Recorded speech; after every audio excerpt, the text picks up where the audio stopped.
What a night for baseball under the lights. Mike Folta here with you at Swanson Stadium on FGCU live stream. Today, the Florida Gulf Coast Eagles host the Sycamores of Indiana State. FGCU comes into today at 7-3. Indiana State 6-4. The Sycamores out of the Missouri Valley Conference. A little midweek matchup for you here this evening. This is the first ever meeting between these two clubs. The Sycamores are coached by Mitch Hannas in his 8th year with the club. The Eagles are led by 19th year skipper Dave Tillett.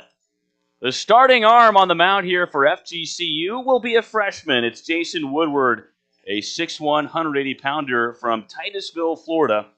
Woodward making his 5th appearance of the season. Last time he was out was March 7th, this past weekend. That was on Sunday against FAU in the 14-9 loss the Eagles suffered to the Owls. But Woodward gets the opening ball here, and he will first see Josu Urdaneta. Urdaneta having a great season so far at the plate, hitting .317, the handful of ribbies. So a righty to a lefty to begin here. FGCU in blue tops, no buttons, pinstripe pants, and high blue socks. Indiana State in black jerseys with gray pants. First pitch is a called strike from Woodward. Fastball right on the outside edge. And it's 0-1 here to the leadoff man for ISU. Woodward onto the mound again here. After getting the call, checking his wristband, he kicks and deals. Second pitch, a big curveball, bunted down the third base line. Coming in is Figueredo. He throws across to first, but not in time to beat Urdaneta. Josu Urdaneta hustling down the first base line, and he has himself a base knock, utilizing the bunt down the third base side. And Indiana State has a man on here. Jordan Schaefer, the shortstop, now up next here with nobody out and a man on first. It goes Urdaneta leading off, then Schaefer. Max Wright batting third for Indiana State. Miguel Rivera in the cleanup spot. Woodward from the stretch, first pitch here. Curveball and a called strike. Schaefer squared the bunt but pulled back. It's 0-1. Mike Sears, the DH, batting fifth. Sean Ross batting sixth.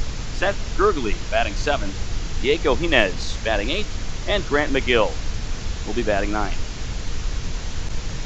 0-1 here. Woodward out of the stretch now, throws over to first to check on Josu Urdaneta. Urdaneta not exactly a threat to steal statistically. He has not stolen a base yet this year. Although we just saw his speed on display hustling down the first base line after that solid bunt. Figueredo in on the corner at third. Second pitch, another curveball bunted towards Figueredo. He fields it cleanly, throws to first. This one's in time for out number one, but Urdaneta does move up to second. Two quality bunts here from Indiana State to open up the first inning. One from Josu Urdaneta and now one from Jordan Schaefer. Figueredo at third fielded both of them. The second was a little bit easier of a play, and he was able to zip that over to Kyle Machado at first. There's one away, runner in scoring position for Max Wright. Wright's been a staple in the Indiana State lineup the last couple of years. Here's Woodward, a first pitch fastball right across the middle, and it's 0-1 to Wright. Wright, a left-handed bat, pacing the club with a .382 batting average. Also got 3 home runs already on the season through 10 games. Woodward to the plate again, and that changeup dropped off the table, swung on and missed by Wright. It's 0-2. Wright was fooled on that pitch. He was way ahead, and now will have to battle down in the count. Woodward pitched to a couple of bunts, but now he's got a chance to go after the 3-hole hitter for Indiana State. And now time is called by the man at the plate, Max Wright. Richie Garcia at short for FGCU is paying plenty of attention to Josu Urdaneta at second. Here's Woodward, the 0-2. He delivers, swung on and missed. Off speed for strike 3. Max Wright whiffs on that pitch, and now there's 2 outs for the cleanup man, Miguel Rivera. Big strikeout there from Woodward to take care of the most dangerous bat in this Sycamore lineup with a runner in scoring position here early in this game. Now it's Rivera who only has 4 at-bats on the season. He's also walked 3 times, so he's got a handful more plate appearances. First pitch to Rivera, curveball misses badly high. Rivera 1 for 4 entering today. Has not seen a ton of action at the plate for Indiana State, but something or other inspired the confidence of head coach Mitch Hannes to put him right in the middle of this ISU order. There's a changeup right down Broadway. Woodward let it there, and Rivera let it go by. 1-1. 2 outs, and Urdaneta on first after he bunted his way on, and then was bunted over to second.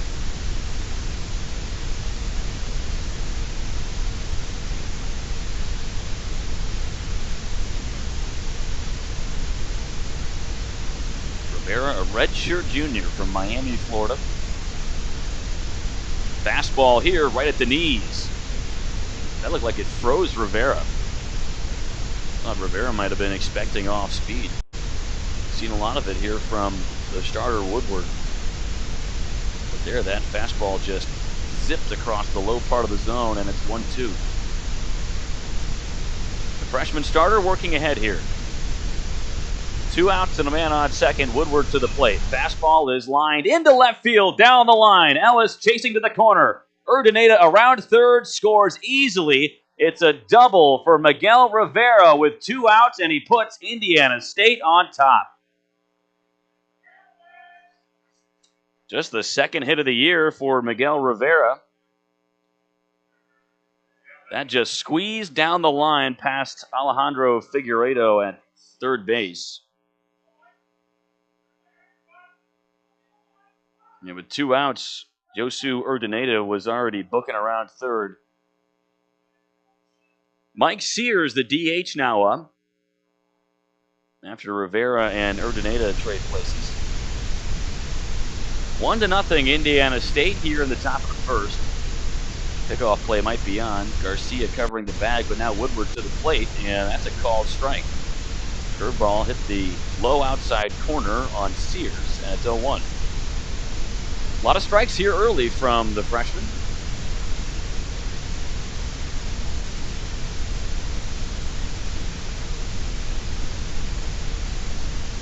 The right-hander sets at the belt. He's got Rivera behind him.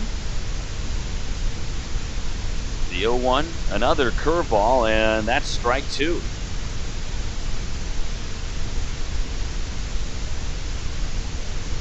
Rivera on that hit went to opposite field. That ball had a tail away from the field of play and into the corner. Now it's 0-2 here to Mike Sears. Woodward delivers curveball and a chopping grounder up the middle, fielded at second by Krasminski, and he flips it over to first in time for out number 3. 2 hits for ISU in that inning. 1 a bunt, 1 a double from Miguel Rivera, and it's 1-0 Indiana State. When we return, it'll be the first chance at the plate for FGCU here on FGCU live stream.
Back here at Swanson Stadium on FGCU live stream. First chance at the plate for FGCU, and they will face a freshman right-handed starter for the Sycamores, Joey Hirth. Hirth, a 6'2", 205-pound Hopkins, Minnesota native, will face Brian Ellis to lead things off here in the bottom of one. It's 1-0. Indiana State grabbed a run in the top of the first after an RBI double from Miguel Rivera.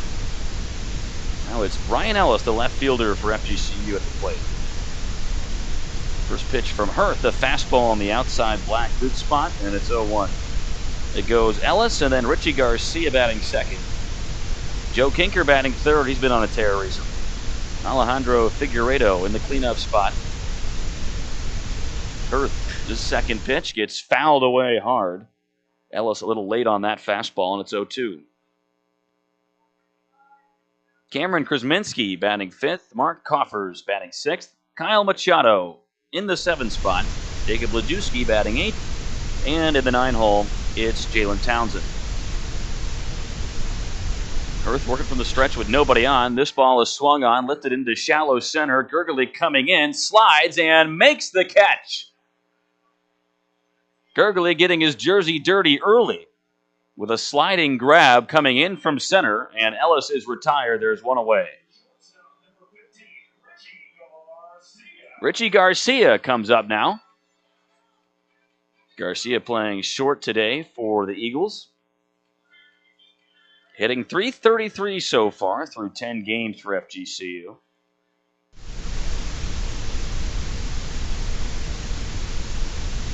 First pitch to Garcia. Fastball is skied way up in the air down the left field line. Sprinting is Max Wright, and he runs out of room. That's out of play. That's a far and high strike one from Richie Garcia.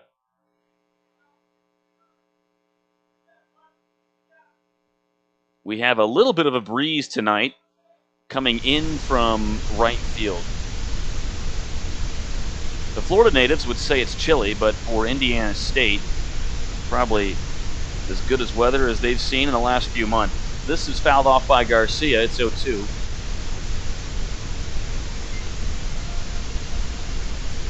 Working ahead here is Joey Hirth.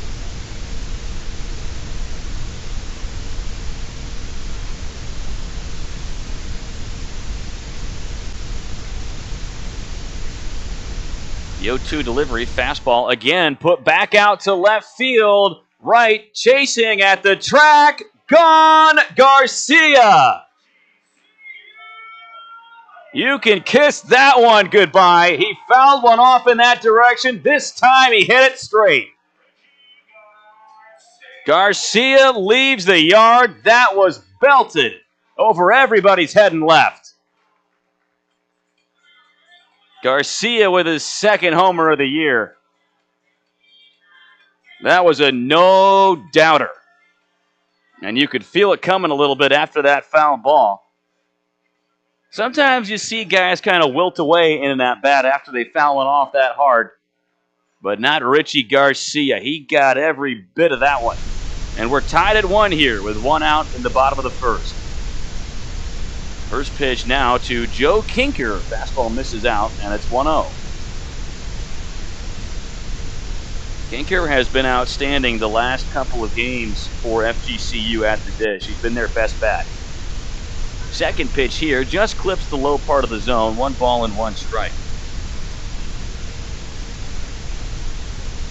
In the last game on Sunday against FAU, Kinker was just 1 for 5, but he did have a 3-run home run in that game. He has hits in his last 4 contests. He's 8 for his last 16. The 1-1 from Hirth. Fastball just missed low. Good frame job there by Grant McGill, but not good enough. 2 balls and 1 strike to the 3-hole hitter for FGCU. Fourth pitch of the at-bat. Change up, and that hits the middle of the zone. 2-2 now to the righty bat Kinker, wearing the 44 in blue and green.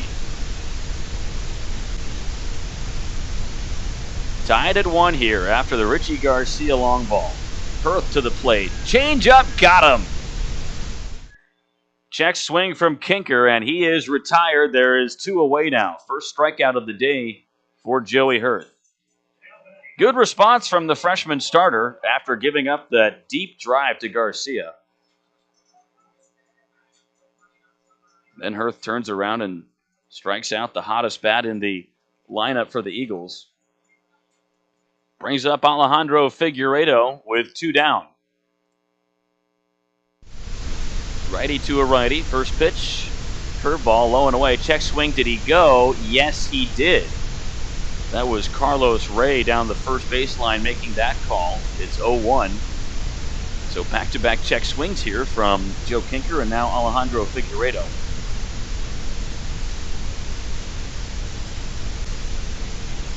Hurth from the stretch with nobody on. And this changeup hits the strike zone. It's 0-2. Lots of strikes from both of our freshman starters here in this first inning. Jason Woodward for FGCU and now Joey Hurth for Indiana State. Here's Hurth, his third pitch of the at-bat. Strike 3 looking. He got him right at the knees and Figueiredo let it go by. 1 home run from Richie Garcia, a solo shot that felt like it should have counted for 2. But it's only 1-1 as we move on to the second inning here on the FGCU live stream.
Start of the second inning here at Swanson Stadium. We are tied at 1 between Indiana State and FGCU. The Sycamores getting their second chance at the plate here. Got some good baseball through only 6 outs. ISU with some small ball to get men on, and then it was Miguel Rivera with an RBI double, and then in the bottom half of the first, FGCU got a home run from Richie Garcia. And that's where we are after 1 as Sean Ross takes a called strike. 0-1. Jason Woodward still on the hill.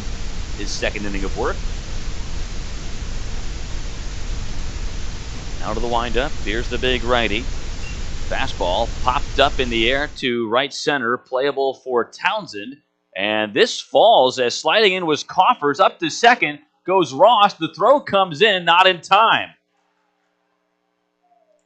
A miscommunication between Townsend and Coffers as they are trying to figure out exactly what went wrong on that last sequence. It was a lengthy run for Coffers, and it was going to be a tough play for Townsend, but maybe a ball that should have been caught. And now Sean Ross is on second. Good hustle from the right fielder from Indiana State. It goes down as a double. There's a man on first here, or second rather, with nobody out. And it's Seth Gurgley, the center fielder, at the plate. He squares to bunt. Fastball is bunted foul. Alejandro Figueiredo has had to be light on his feet over there on the left corner of the infield. He's already been bunted at twice. And one of the runners reached and then came in to score. That was Josu Urdaneta. Let's set things defensively for FGCU. The outfield from left to right is Brian Ellis, Mark Coffers, and Jalen Townsend. At third, it's Alejandro Figueiredo, Richie Garcia at short. At second, Cameron Krusminski. Woodward to the plate again. This is bunted foul. Once again, a curveball pushed too far down the left field or the third base side by Gurgely. And it's 0-2. Kyle Machado anchors down the right corner of the infield at first base, and it's Jacob Lejewski, the starting catcher for FGCU. Woodward's got himself another 0-2 count here to have a little bit of fun with. He got one strikeout so far. And on second, nobody out. Woodward from the stretch. Fastball is bounced right back to Woodward on the mound, and he delivers to first cleanly. A harmless ground out from Seth Gurgely. And there's one away. Gurgely just trying to make contact on that last pitch, and he did, but could not move the runner. Diego Hines at the plate. Hines a pretty good bat down here in the 8-hole of the ISU lineup, hitting .290 on the season. Watches a curveball low and away there. Ball one. The only issue with Hines at the plate is his strikeout numbers. Through 31 at-bats, he's struck out 13 times. It's the most of anybody in the ISU lineup here tonight. Still have Ross on second after the hustle play to make it 2. The 1-0 curveball in there for a strike. That got the outside half of the zone. Now it's 1-1.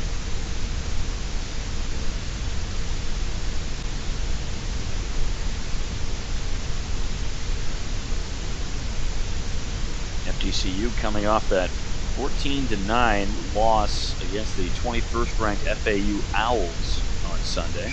Here's a fastball back out to center. Redemption time for Coffers. He camps underneath it, makes the catch. Runner going. The throw to third is cut off. Garcia snagged it out of midair. It was going to be close at third. Garcia decided to pull it down, and Sean Ross on the tag makes it up to third. So Hines does a job and moves the runner.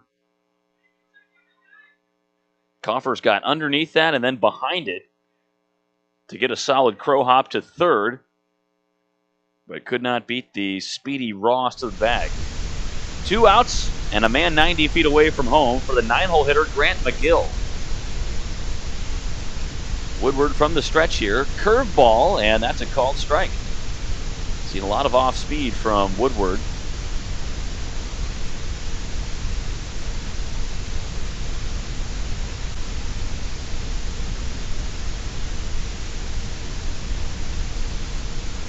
Right-hander working out of the stretch here. Second pitch of the at-bat.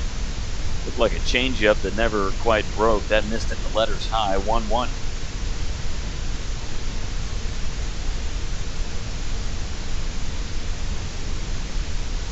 McGill, a redshirt freshman from Highlands Ranch, Colorado. He steps out. Mitch Hannes and this ISU program, they've got players from all over.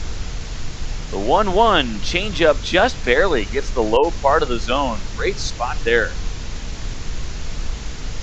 Woodward has this changeup that has a lot of drop to it. That one didn't drop nearly as much, but it was a great change of speed pitch. And it was in a tough spot as well. 1 ball and 2 strikes. Pitch to McGill. Curveball is fouled away. So we sit at 1-2.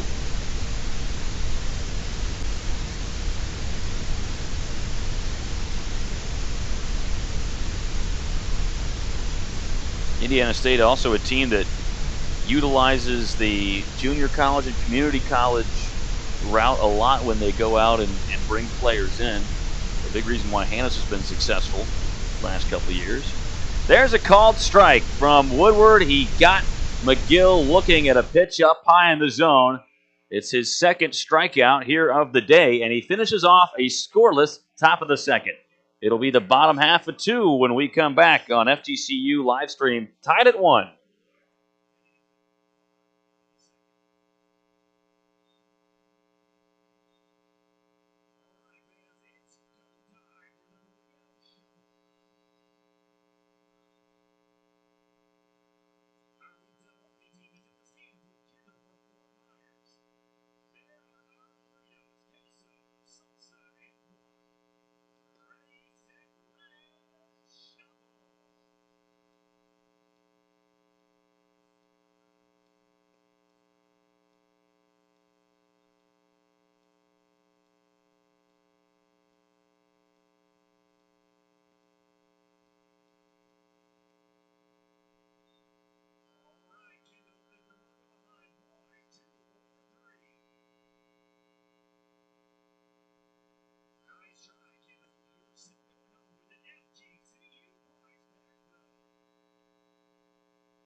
Indiana State and FGCU tied at 1 here, entering the bottom of the second inning.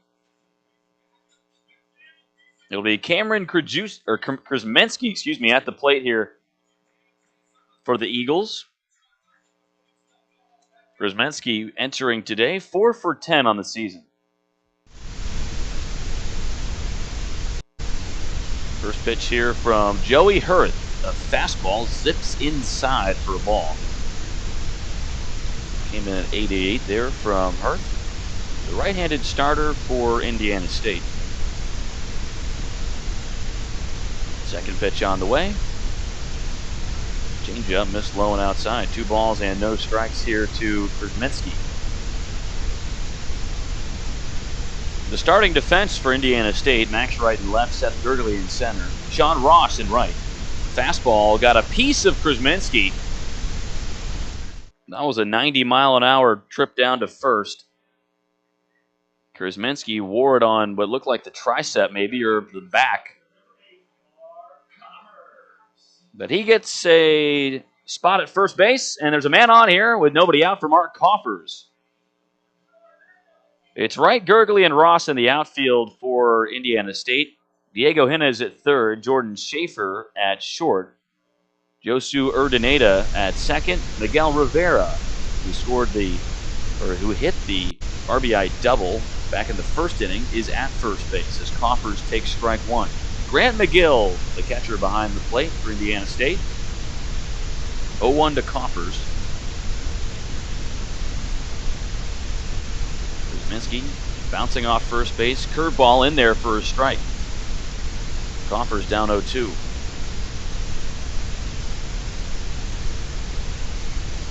The senior Coffers hitting .220 on the year.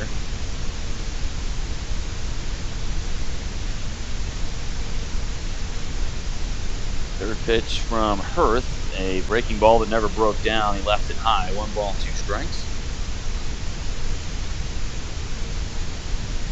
Coffers was 1 for 5 in each of the 2 games against FAU this last weekend. 1 on Friday and then 1 on Sunday. The game on Saturday got postponed. Pickoff moved to first, checking on Krasmensky. He slides back in time.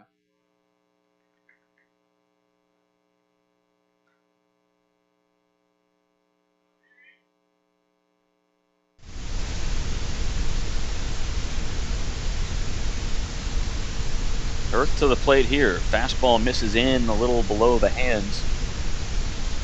Count is tied at 2-2. Coffers from Naples, Florida. Just down 75. Night settling in here at Swanson Stadium. 2-2 delivery. And that's fouled away. Taking off was the runner, Krasmensky. He will have to head back to first. Still a 2-2 count.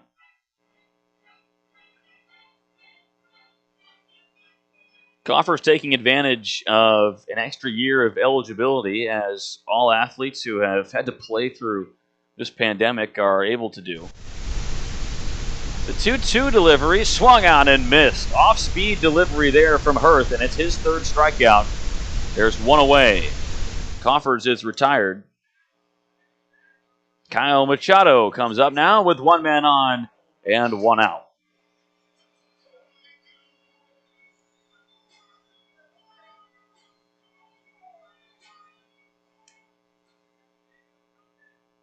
Machado, a freshman from Punta Gorda. Went to Charlotte High School. First pitch here. Grounded right back up the middle. That's short. That's Schaefer. He flips to the bag now on to first, and the double play is turned by Indiana State. Schaefer to Urdaneta to Rivera. A 6-4-3 double play, and that ends the second inning. Still tied at 1 when we return for the 3rd here on FGCU live stream.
Jason Woodward back out there for the top of the third on the mound for Florida Gulf Coast. We are tied at 1 between FGCU and Indiana State.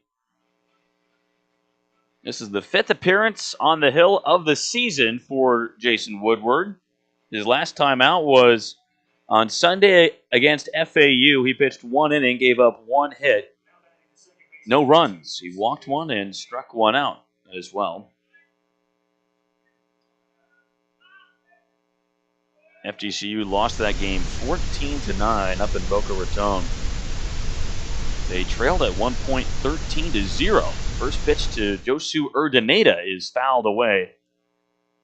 It's 0-1 to the leadoff man for Indiana State.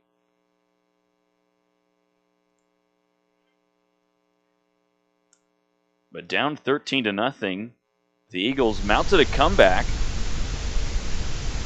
He scored 9 runs from the 6th to the 8th inning. 0-1 here to Urdaneta is flown foul, this time to the third base side. 0-2. FGCU used 8 different pitchers in that game on Sunday. And Woodward was one of the few that pitched well. The Eagles gave up 6 runs in the first and 4 in the 5th. This is fouled out of play by Urdaneta again, so we stay at 0-2.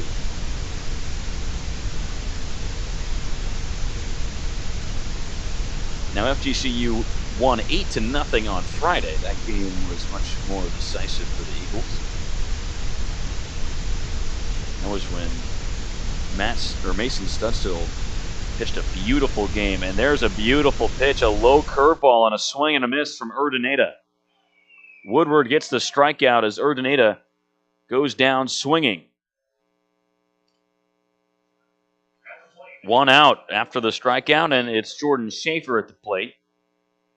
It was Schaefer and Urdaneta who bunted in back-to-back at-bats to start the first inning.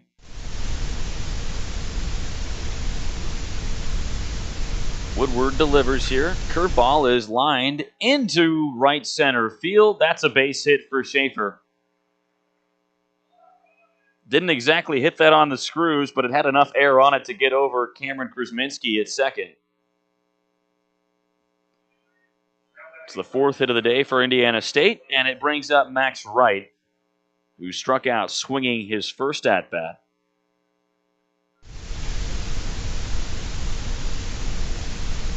Wright is really the best offensive player on this team for Indiana State.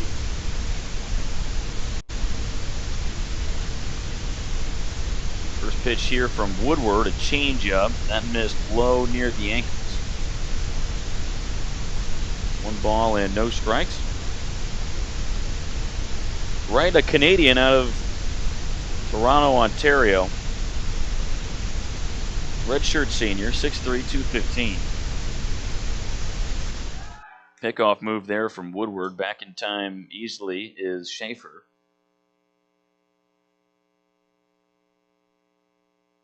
Wright only saw 4 games last season. He was returning from an injury. Had 3 hits and 13 at-bats last season. Of course, the shortened season. Another pick-over move, and once again, Schaefer slides back. It's 1 ball and no strikes here to Max Wright.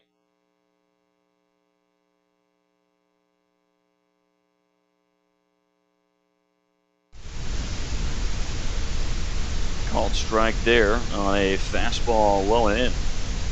1-1.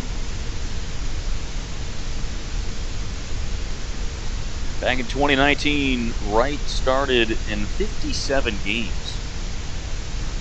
for Indiana State, including a 30-game stretch to close out the season. Taking off is Schaefer, ground ball through the right side of the infield. The hit and run is on. Schaefer to third. The throw from Townsend gets cut off at second. And the Sycamores are in business with men on first and second. First and third. Just a simple ground ball there from Max Wright. He got the benefit of Jordan Schaefer taking the second baseman Cameron Krasminski out of the picture. Runners on the corners here.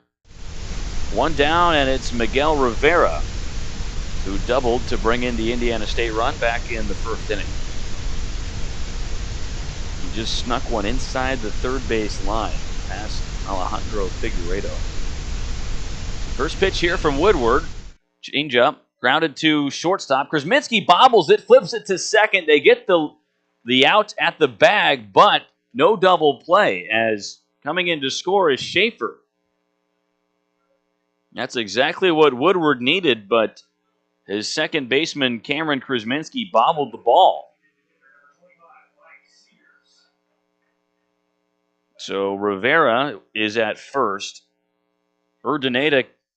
Schaefer comes in to score, and Wright is out at the bag.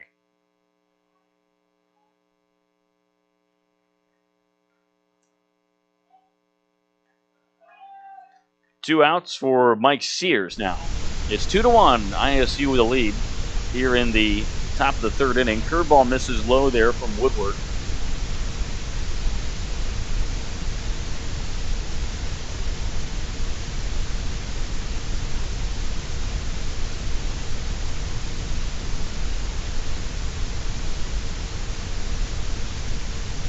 Second pitch here from the right-hander. Fastball right across the plate. That's strike one. 85 miles an hour there from the starter Woodward. 1 ball and 1 strike.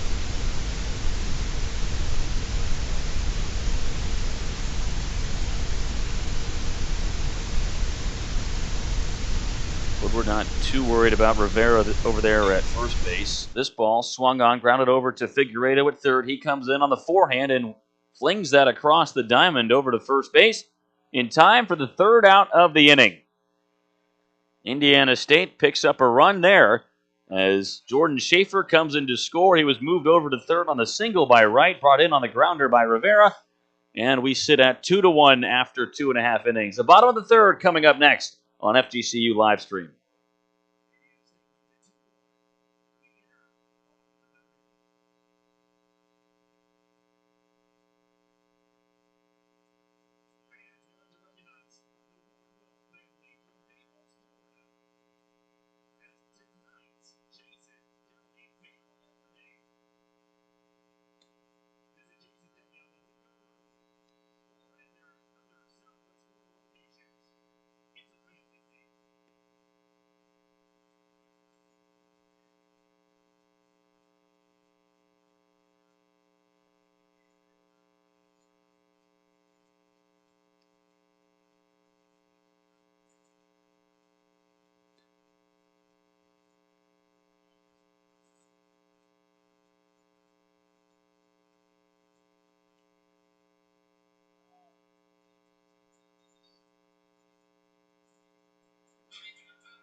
It's the bottom of the third inning here at Swanson Stadium.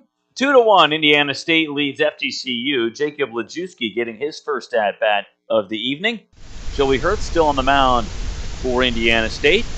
First pitch here from the righty. Fastball just got a piece of Lejewski, apparently. All right, that must have just got him on the fingernail.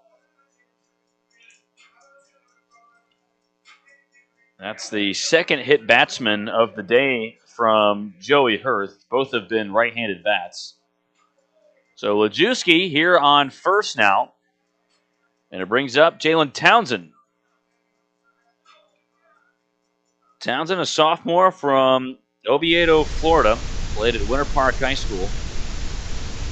You got a man on first. He squares to bunt, gets it down right towards the pitcher. Hurth picks it up and throws to first, and he beats out Townsend, but the runner does move to second. So Townsend not with a great bunt, but he does move up Lejewski into scoring position. We saw a couple of excellent bunts from Indiana State. Both went towards Alejandro Figueiredo at third base. That was to start out the game. First two at-bats. Top of the order at the plate, Brian Ellis, the left fielder. He flew out to shallow center his last time up. That was when Seth Gurgley made a sliding catch coming in from center. Lajewski on second here with one away. Earth working from the stretch. Changeup missed low there, just below the knees. One ball and no strike.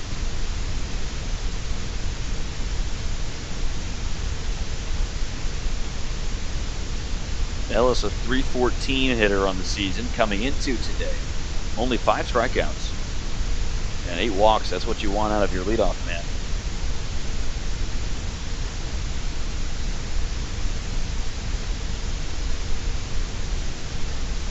Second pitch from Hurth. Change up, and that's a called strike. Right at the knees. 1-1 here to Ellis.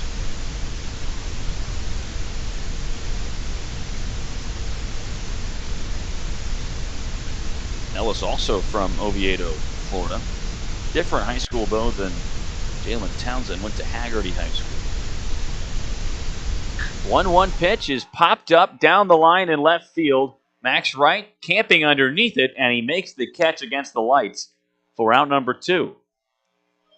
So Ellis flies out for the second time today. And now with 2 down and a man on second, up comes Richie Garcia. Garcia has the only run for the Eagles so far this evening. He crushed one back to left field his last time up.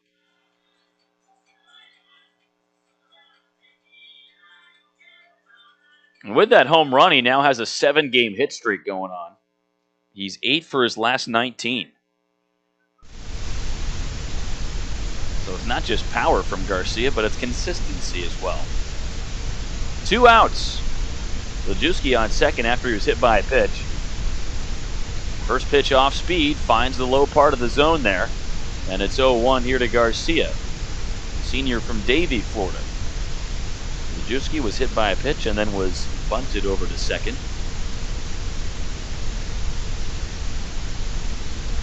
2 away here in the bottom of the third.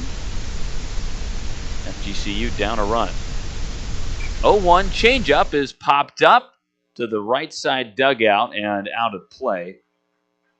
McGill came over to take a look at it, but that landed well over the netting.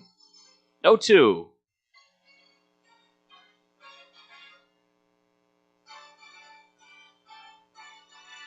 Garcia last year for FGCU led the club in RBI through 16 games in the shortened season. He had 11.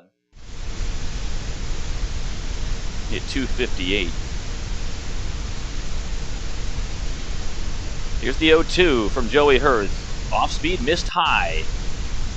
And a good watch from Garcia as he anxiously kicked the dirt there in front of home. 1-2. Garcia, a fun player to watch. He's the starting shortstop here tonight for FGCU. He's got some passion at the dish as well. He was fired up after that long ball. 1-2 here from Hurth, and this is grounded to the right side, picked up by Urdaneta at second, and he flips it over to first base for the third out of the third inning. 2-1, ISU leading FGCU. After 3, we head to the top of the fourth after this on FGCU Livestream.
Sean Ross will lead off the top of the fourth inning here for Indiana State. It's 2-1. The Sycamores leading FGCU. The Timber got one in the first and one in the third. Ross doubled back in the second on a little blooper to right center. First pitch here from Woodward is popped up out of play.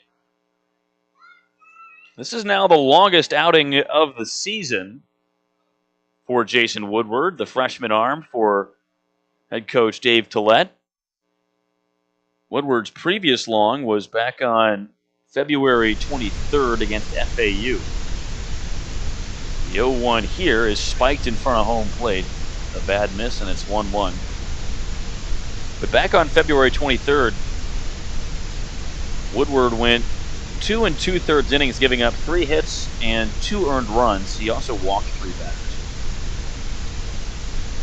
The 1-1 from the righty. Changeup swung on and missed. He's got something going with that change. But giving up those 2 earned runs against FAU on the 23rd, those are the only 2 earned runs that Woodward has given up all season. He's only given up runs in one of his now 5 appearances until today. Fastball, ground ball, and this is through the right side. Another base hit for Ross. He now has 2 base knocks on the day. A diving Cameron Krasmensky could not reach it in the gap between first and second.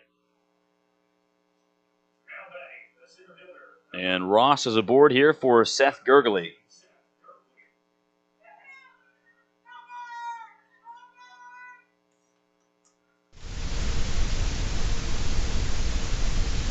Gurgley, a redshirt sophomore from Talmadge, Ohio. This is hit in the air to right field. Townsend underneath it, and that's an easy fly out for out number 1.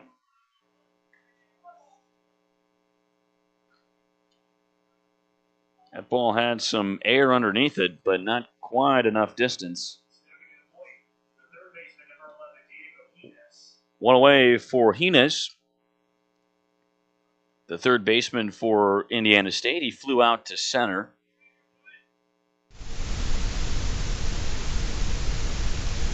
Man on here with one away. Woodward checks on the runner Ross.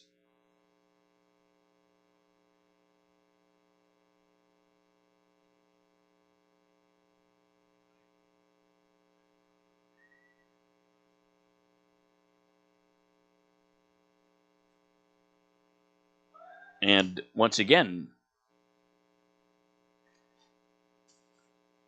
Ross 0 for 2 in attempting to steal bases so far this season. Neither of these teams steal a ton. There's a curveball that's fouled into the glove of Jacob Lejewski. 0-1. Sometimes it's a little hard to tell the difference between Woodward's curveball and his changeup, because his changeup has so much drop to it. Or at least it does tonight. The 0-1, this looks like a curve that missed a little low and outside. Might have had some lateral movement on it as well, tipping away there from Diego Hines. 1 ball and 1 strike.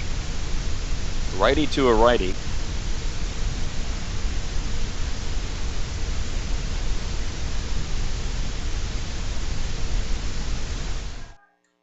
And another pickoff move to check on Sean Ross.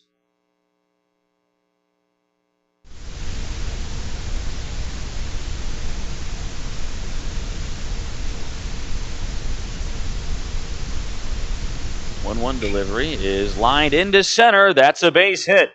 Ross up to second. He'll stay there. A couple of singles here in this inning for Indiana State. Now Hines has one. Didn't sound like he got the meat of the barrel on that, but it was lined up to center. Not softly hit. 2 on for Grant McGill, the 9-hole man who struck out looking back in his first at-bat. That was the final out of the second inning. It's 2-1 here. Indiana State leading FGCU. Woodward to the plate. This bounces in front of Lejewski. He finally gets to it, but the runners move up 90 feet. I think that initially got by the catcher Lejewski and then maybe bounced off the home plate umpire Hank Himinen. It hit something back there because the catcher Lejewski didn't know where it was. But now there's runners on second and third here. McGill with one out. Flies this out of play, and it's 1-1. McGill hitting 185 on the year. He's got one ribby and one double to his name.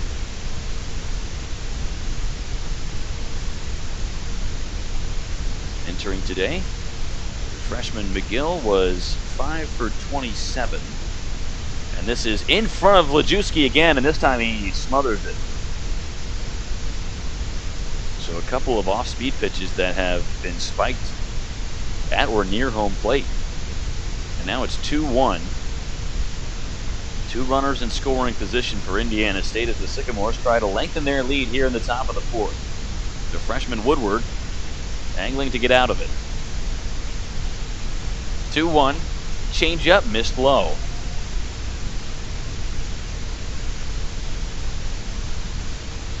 On deck is Yosu Urdaneta, who has bunted for a hit and struck out today.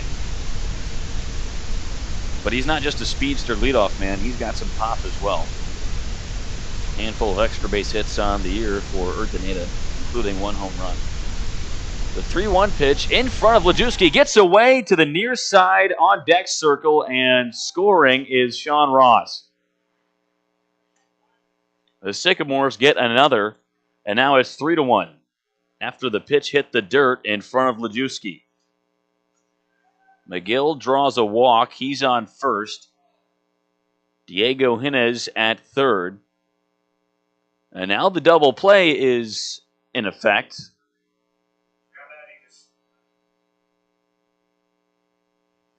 Second baseman, number 2,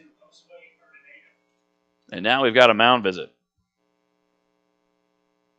That is the skipper Dave Tillett out to have a chat with his freshman starter, who has found himself in a tricky situation here in the top of the fourth inning. It started off with a single from Sean Ross through the right side of the infield. And then Seth Gurgley flew out to right.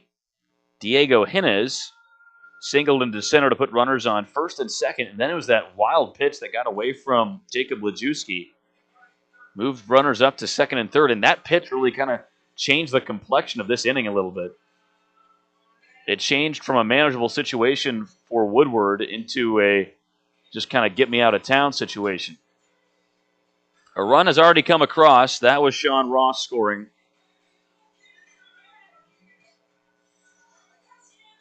It's a brand new count to Urdaneta. He's 1 for 2 so far. He scored the ISU run back in the first inning. It's 3-1 right now. Sycamores on top. Runners on the corners. First pitch from Woodward as Urdaneta squares again, but that hit him while he was in the box, so it's a foul ball. That's an important note that he was in the box. Otherwise, if that was a fair ball, he would be out. The runner on first is McGill. He'll be the one to have to break up a double play. FGCU has already failed to roll one up the middle earlier today. 0-1, missed inside to the leadoff man, Urdaneta, and it's 1 ball and 1 strike. Last inning, it was a textbook double play ball to Cameron Krusminski at second, and he bobbled it. Eagles got 1 out of it, but it did allow a run. Pickoff move to check on McGill as he flops back. Top of the fourth here. The freshman Jason Woodward trying to find a way to work around the top of the order here for Indiana State and minimize the damage here in the fourth. 1-1 delivery, curveball, and a line drive, and that goes into left. Coming in to score is Jimenez, and now it's a 2-run inning, and ISU has a 4-1 lead. Hard hit ball to opposite field from Josu Urdaneta. He has himself an RBI single, and there's men on first and second now, and it's a 4-1 game. Jordan Schaefer at the plate. Woodward is far from being out of the woods here.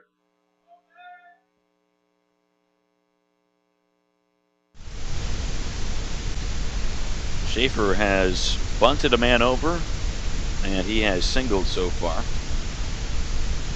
First pitch to Schaefer is a changeup off the end of the bat, foul. McGill, the lead runner here for Indiana State.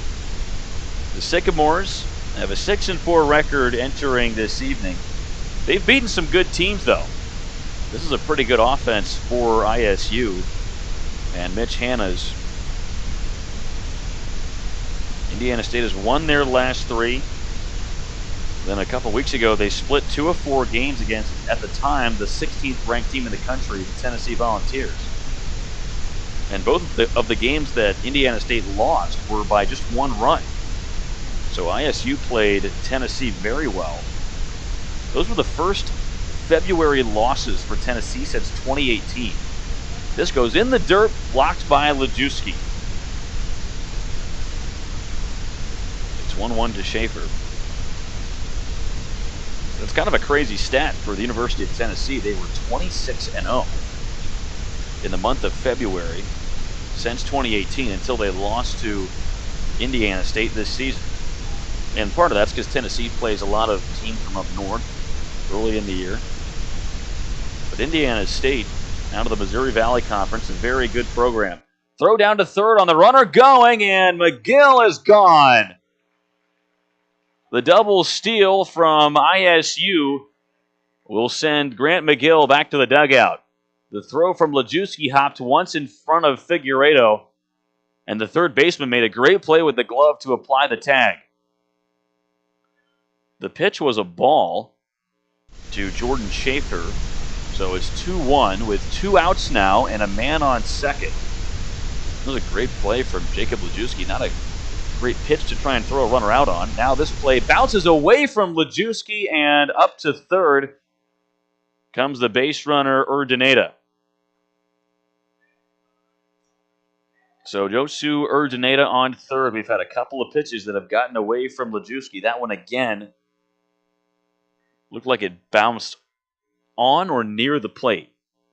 But it's a 3-1 hitter's count to Schaefer, who's hitting above 300 this season for Indiana State. Not a spot you want to mess around too much if you're Jason Woodward.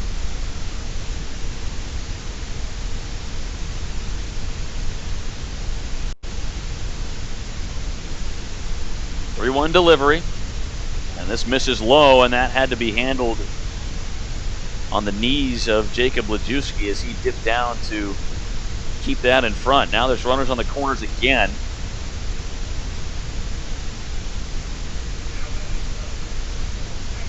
Still 2 outs here. The second out was McGill getting picked off at third. Max Wright to the plate here with runners on first and third. Wright is 1 for 2 so far, strikeout in the single. His single went hard through the right side of the infield. First pitch from Woodward, a big curveball that just missed a little high.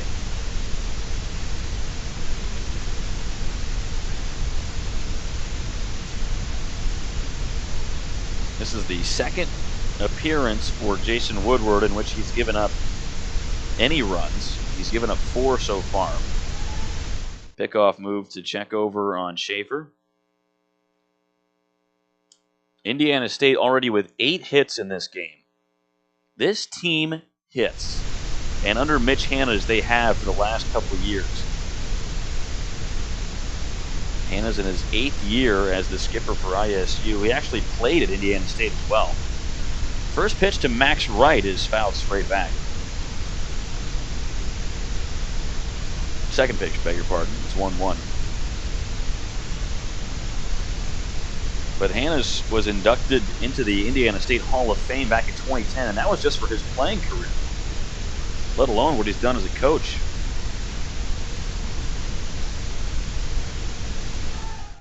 pickoff move to first again, checking on Jordan Schaefer. At ISU, Mitch Hanna's was a career 376 hitter. He was an All-American. And after he took ISU to the NCAA tournament in 2017, he's now gone to the tournament 6 times as a player or a coach. This pitch is swung on and missed. Good curveball there from Woodward. And he's ahead in the count 1-2 to Max Wright.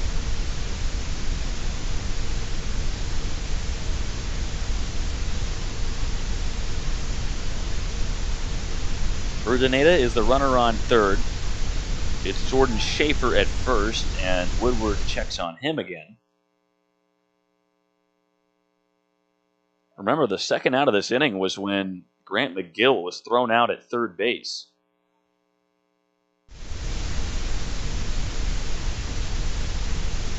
And Schaefer just took a walk, so if McGill hadn't been thrown out, we'd be at bases loaded with one away. This is a ground ball towards shortstop. Garcia fields it cleanly, throws on a short hop there to first, and a good dig by Kyle Machado as he picks that off the dirt to end the inning. Indiana State gets 2 runs in the top of the 4th. They lead 4-1 when we come back to the home half of the 4th inning here on FGCU live stream.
It's the bottom of the 4th inning here at Swanson Stadium. Joe Kinker will lead things off for FGCU at the plate.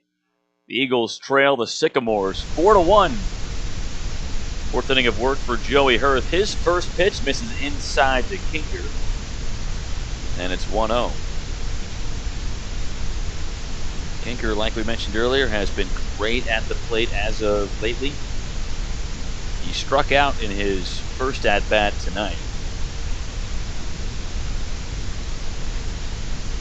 Second pitch here. Off speed across the high half of the zone. It's 1-1 to Kinker, the sophomore from Northport, Florida. Kinker's had hits in his last 4 games. And he takes another off-speed pitch. This is across the middle of the zone. Now it's 1-2. Hits in his last 4, RBI in his last 3 for Joe Kinker. But he's down in the count here to Joey Hurth. 4th pitch of the at-bat. Fastball is nicked backwards. Kinker stays alive. On Friday in the 8-0 win for FGCU over Florida Atlantic, Kinker was 5 for 5 with 4 RBI. Those 5 hits tied a program record for a single game. The 1-2 curveball missed up. Now it's 2-2. Seen both starting pitchers here, Jason Woodward and Joey Hurth, miss some off-speed up in the zone. Got to be careful, especially with a hitter like Kinker. This one goes off the end of the bat, a little dinker down the first base line, fielded and flipped to first by the pitcher, Joey Hurth, and there's 1 out. That just went off the very end of the barrel from Joe Kinker.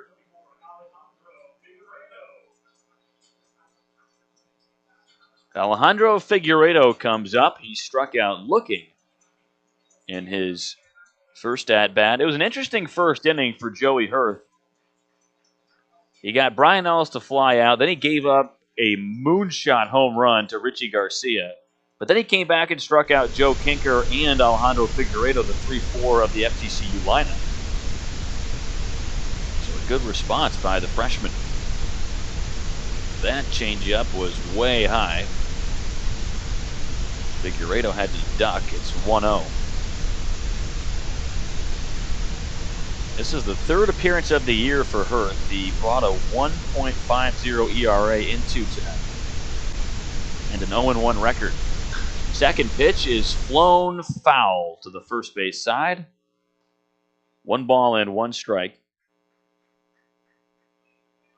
This is the first collegiate start here for Joey Hurth. But through 2 appearances out of the pen this year, he had thrown 6 innings and given up only 1 earned run and only 2 hits. He's only given up 1 through 3 1/3 here so far. The 1-1 to Figueiredo misses up near the chin. 2 balls and 1 strike. Figueiredo, the sophomore from Venezuela. He also played at Seminole State College before coming over to play for Dave Tillett and FGCU. Fourth pitch here from Joey Hurth. This is fouled out of play. So we're at 2-2, dead even in the count.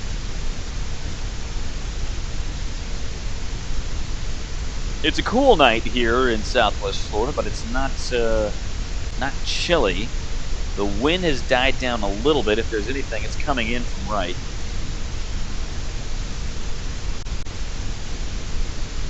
Sweatshirt material for FGCU, but I think Indiana State's loving getting to wear short sleeves. The 2-2 changeup misses high again. Now it's a full count. There's 1 away here in the bottom of the 4th inning. ISU is leading 4-1. They've had runs in 3 of the 4 frames so far. Hurth working out of the stretch with nobody on. Fastball is fouled away. We'll try again.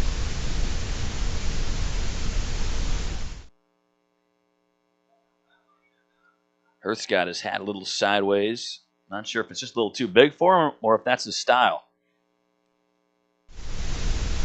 He sure gives it a lot of attention up there. Still 3-2. Payoff pitch. And that misses high to Figueiredo. It's a walk off a full count. Good at bat there from Alejandro Figueiredo. He reaches here with 1 out. And it's Cameron Krasminski at the plate. Krasminski got hit by a pitch in the 2nd inning.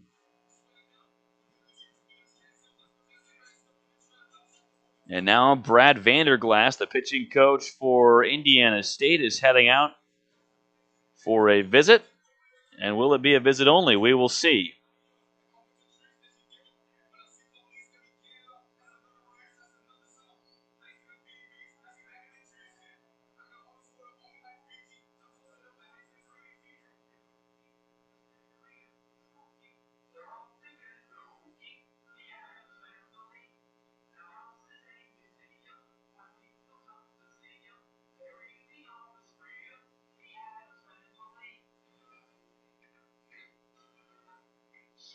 All right, visit over.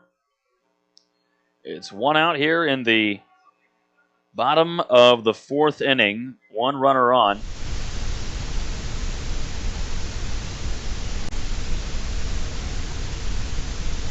First start here for Hurth. I mentioned that Indiana State took down Tennessee twice earlier this year, and Hurth was not a factor in any one of the Indiana State wins, but he did pitch very well when ISU lost to Tennessee 6-5 on February 28th. He threw 5 innings. There's a called strike to Krasminski, who was looking to bunt but pulled back. But on the 28th, it was Hurth who threw 5 innings, Only allowed 1 hit and no runs. Struck out 2, walked 1. Worked around contact. Figueredo on first, the 0-1. Changeup hits the outside edge. And Krasminski is down 0-2 in the count. Over at third, Diego Jimenez back to a normal depth. 0-2 from the righty. Off speed, grounded over to short and into left field. A base hit for Krasminski. He moves Figueredo up to second. And FGCU is in business here with 1 out and 2 men on in the bottom of the 4th. Just kind of a seeing eye single from Cameron Krasminski through the left side of the infield. And Jordan Schaefer could not reach it in the hole. Brings up Mark Coffers, who's 0 for 1 today. He struck out earlier.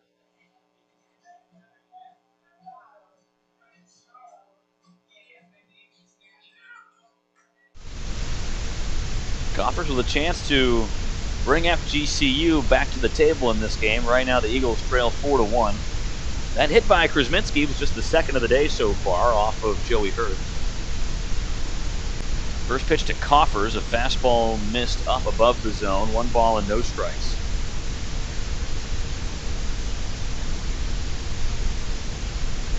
FGCU coming off the 14-9 loss to FAU on Sunday, and then Friday was the 8-0 victory.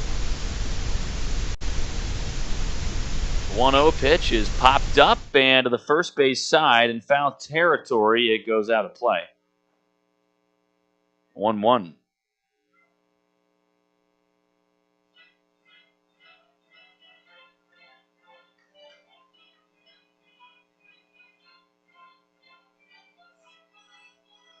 Between Coffers in center and Jalen Townsend in right. It's a very good defensive outfield for FGCU. You've also got Brian Ellis holding it down in left, but Coffers and Townsend can cover a lot of ground in right and center. 1-1 is chopped over to the left side, fielded by Schaefer. On to second for Urdaneta, to first for the double play in time. Joey Hurth works out of it as the infield for ISU rolls the double play. And we stay at 4-1 after 4. We'll get you the 5th here. Coming up next on FGCU live stream.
Changes defensively for FGCU here in the top of the fifth inning now.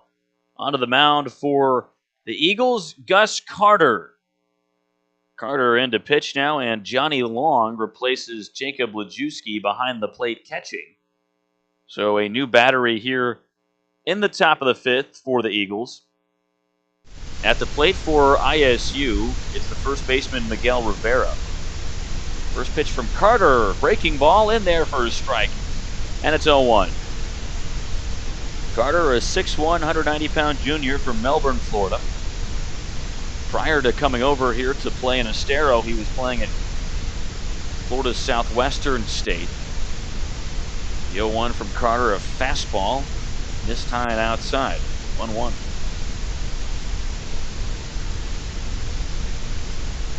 Carter playing with Coach Ben Bezier, an FSW up at Fort Myers, Buccaneers, junior college team. 1-1 off speed is chopped to the right side, picked up by the pitcher, thrown to first, but that gets away there from Machado, and into right field it goes. I believe they're calling him out. They're calling the runner Rivera out. Would this be some kind of interference? That was the signal from both Hank Himmonen, the home plate umpire, and also the umpire in the field around second, Kobe Harrison. And now Mitch Hannes is getting an explanation, but it appears that Miguel Rivera is being called out. I believe it's being scored an error on FGCU, and then an interference call as Rivera was rounding first, or perhaps ran into somebody back behind first.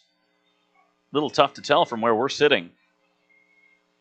It was basically a bunt to the first base side off the handle of the bat from Rivera, picked up by the pitcher Carter. He threw it too low for the first baseman Kyle Machado, and somewhere in there we've got an interference call. But either way you slice it, there's one out, and it's Mike Sears at the plate. Big curveball there from Carter. Misses high, 1-0. Carter, the first lefty that we're seeing on the hill tonight. He's one of the better arms in this bullpen for FGCU. Second pitch here, fouled away. That might have caught the finger of our home plate umpire, Hank Himmonen. 1 ball and 1 strike as Himmonen checks his nails. This is the 5th appearance of the season for Carter. He has started once, but he's mostly come out of the bullpen. 1-1 fastball, misses at the hands. Now it's 2 balls and 1 strike to Sears, the DH. Sears has grounded out twice, once to end the first and once to end the third. 2-1 delivery from Carter. Changeup swung on and missed. Good pitch there from Gus Carter, the lefty. 2 balls and 2 strikes. Through 11 innings entering tonight, Carter had given up 6 hits but no earned runs, 15 strikeouts. This one is popped up in the air, back to left field. Ellis wandering underneath it, now going back, and Magellan makes the catch for the second out of the inning.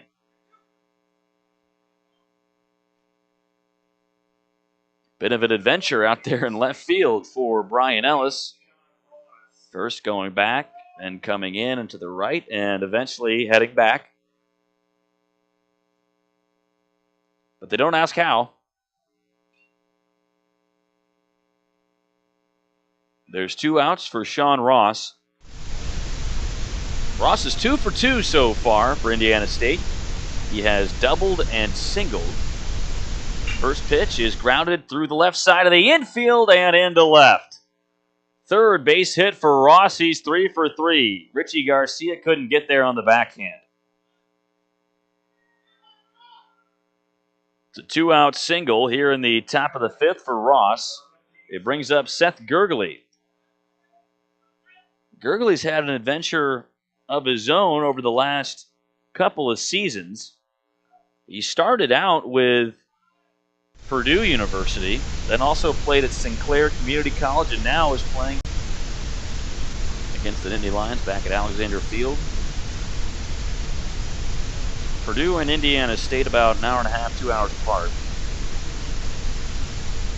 Purdue in West Lafayette, Indiana, and Indiana State located near the Illinois border at Terre Haute. That slider misses low and away. 1 ball and 1 strike to Gurgley, the Ohio native.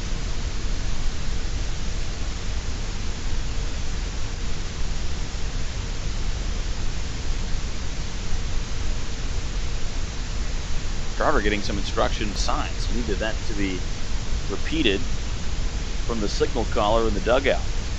Now he's got it. But now it's Gurgley with a bit of gamesmanship, stepping out, and now we're ready.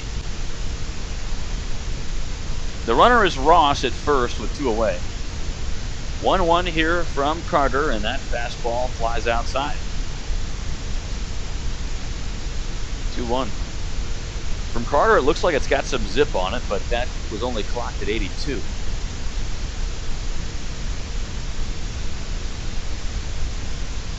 Here's the 4th pitch of the at-bat. Another fastball. That one missed outside as well. So Carter missing outside here to the left-handed hitting Gurgley. It's a hitter's count, 3-1.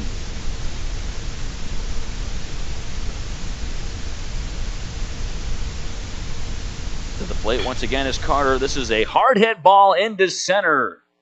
Ross stays at second base. A couple of 2-out singles here from the middle of the order from ISU. Sean Ross and now Seth Gurgley.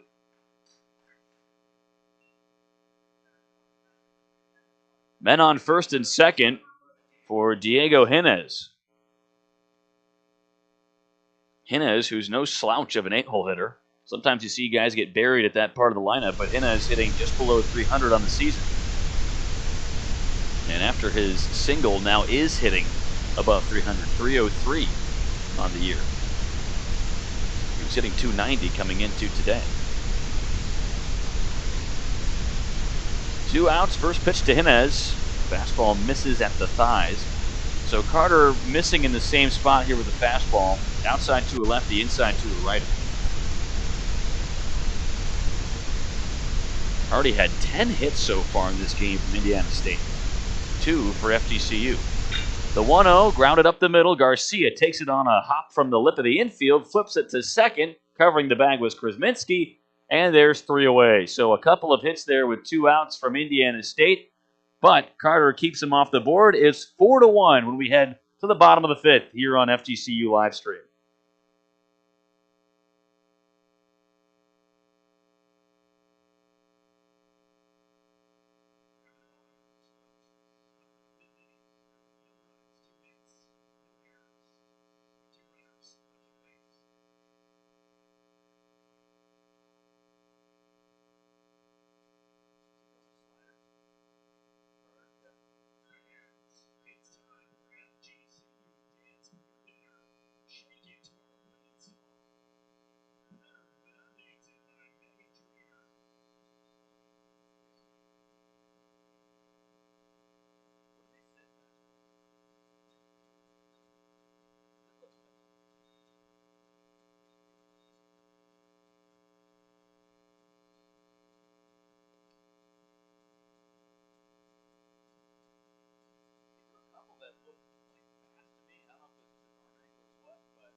Back to action here at Swanson Stadium. It is 4-1, Indiana State leading FGCU. Here as we start the bottom of the 5th inning. Leading things off for the Eagles will be Kyle Machado against the new arm for Indiana State, Zach Fry. Fry, a right-hander. The right-handed hitting Machado. First pitch fastball in at the knees for strike one. Fry, a redshirt senior, 5'10", 170 pounds from Bloomington, Illinois. The 0-1 changeup fools Machado. He swung it and missed. 0-2.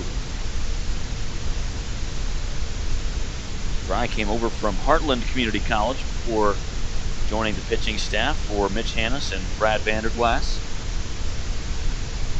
He's got Machado 0-2. This one's fought off foul by the first baseman for FGCU. Still 0-2.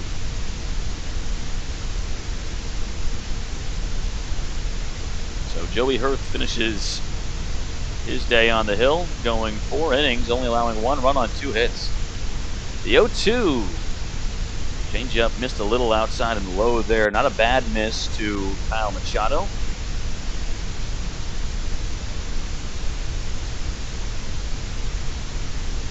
Fry working out of the stretch with nobody on. As he delivers again, fastball just missed low over the plate.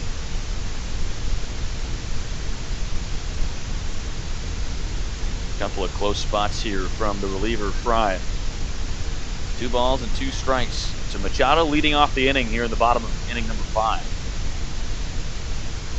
2-2 delivery from the righty, another changeup. This one clearly a ball. Full count. Not a bad pitch, but an easier call than the last 2.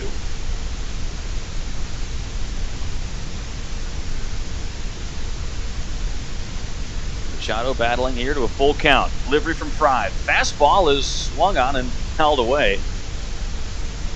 That went off the very inside of the handle. Almost hit the batter. Machado, it looked like. That pitch was fast. Pitch was fast and in. So we'll try it again here.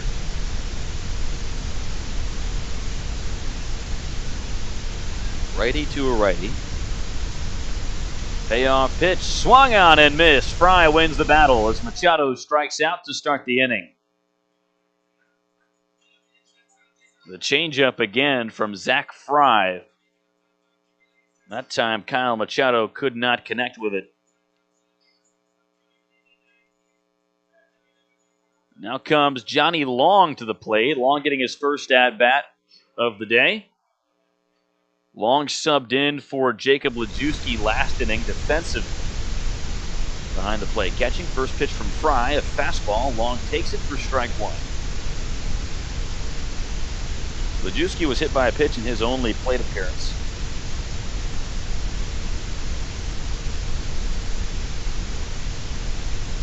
Here is Johnny Long, the freshman. He swings and misses at that one. Off speed, makes it 0-2. Long out of Naples, Florida.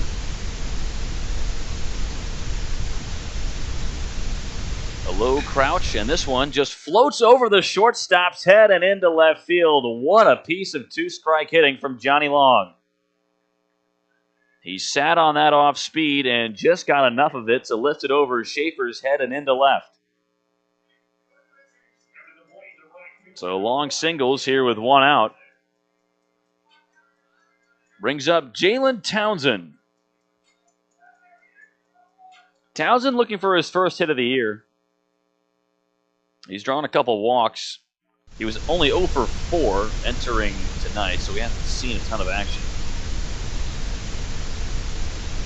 First pitch to Townsend is fouled away to the third base side, out of play.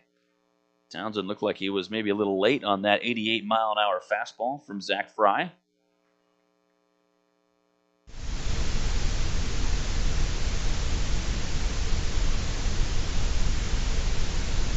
Johnny Long with a short leadoff on first. 1 away here in the bottom of the 5th. The second pitch to Townsend, fastball, hit into left field. Max Wright cruises underneath it and makes the catch. 2 outs, and it brings up the top of the order here, Brian Ellis.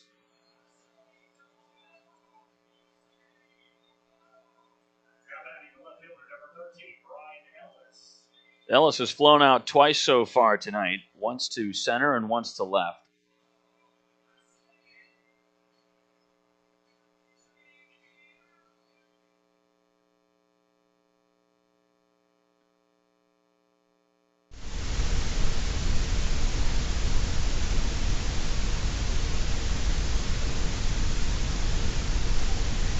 Ellis squares and pulls away from strike one.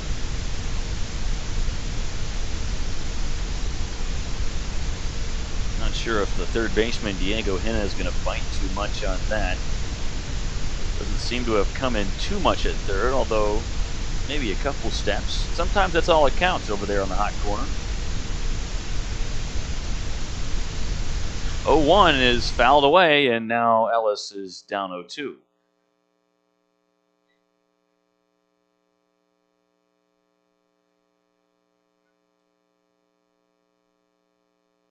Fry looking pretty good here in his first inning of work. He gave up the one hit to Johnny Long on a softly hit ball to left field.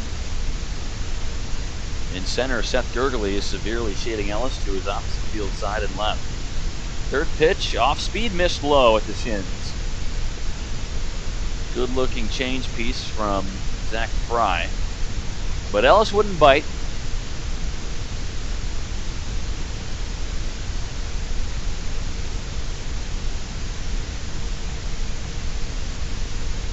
One-two delivery from Fry. This is fouled off. Ellis just got a piece of it. And he stays alive here in the bottom of the fifth. There's two away. Long's the runner on first.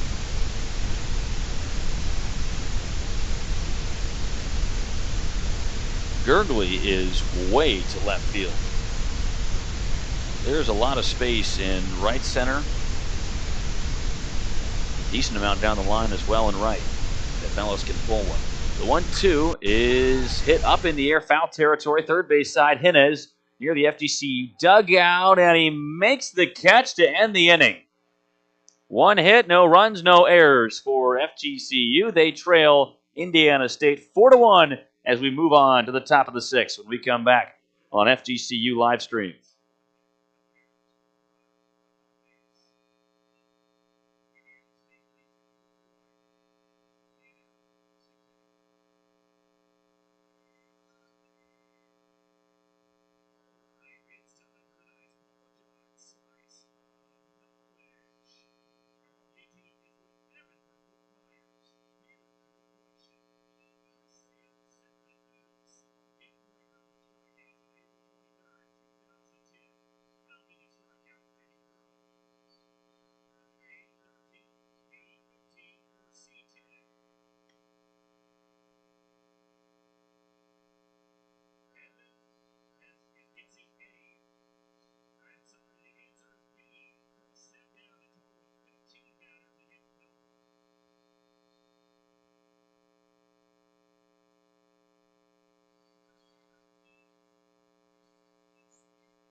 Indiana State will lead off the top of the sixth with the bottom of their order. It's Grant McGill, the starting catcher for ISU, at the plate here to face Gus Carter. 4-1, ISU on top. They got runs in the first, the third, and two in the fourth. First pitch from Carter to McGill. Fastball misses low. One ball and no strikes. McGill has struck out and walked so far today, has yet to put one in play. Carter out of the windup here. Second pitch Off speed, grounded left side, shortstop Garcia on the backhand across the diamond on one hop in time. Another good pick by Machado. He's got a couple in the dirt from Garcia. But Machado able to handle it. There's one away as McGill is retired.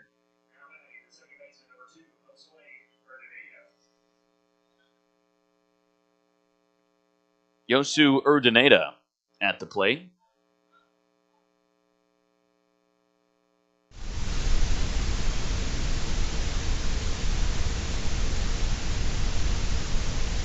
Urdaneta is 1 for 2.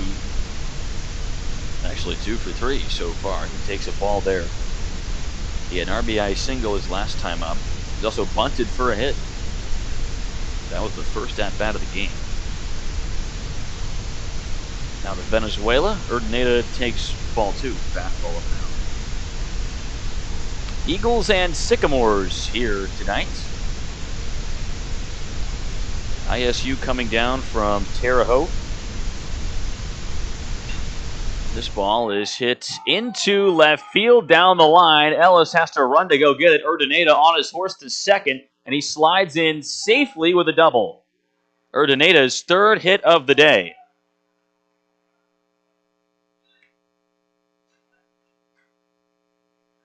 Man in scoring position and one out for Jordan Schaefer. Schaefer has bunted and singled and walked. ISU on a 7-game road swing here down in Florida. A lot of these northern teams come down and play in the southern states in the months of February, even into March as well. First pitch to Schaefer. He held his swing, but it's a strike. Curveball dropped in, and now it's 0-1. Indiana State, we've mentioned the wins over Tennessee. They've also beaten 15th-ranked Pittsburgh as well. 0-1 delivery, fastball grounded right back up the middle and into center. Urdaneta coming around third, and he scores without a throw. An RBI single for Jordan Schaefer. And now it's 5-1.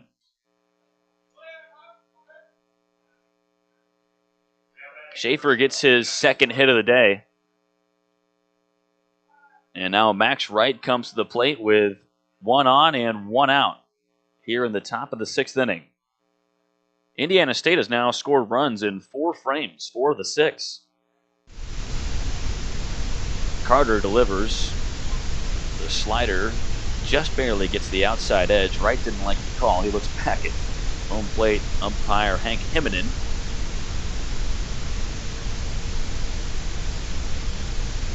Twelve hits now for ISU through 5 1/3. Now time is called.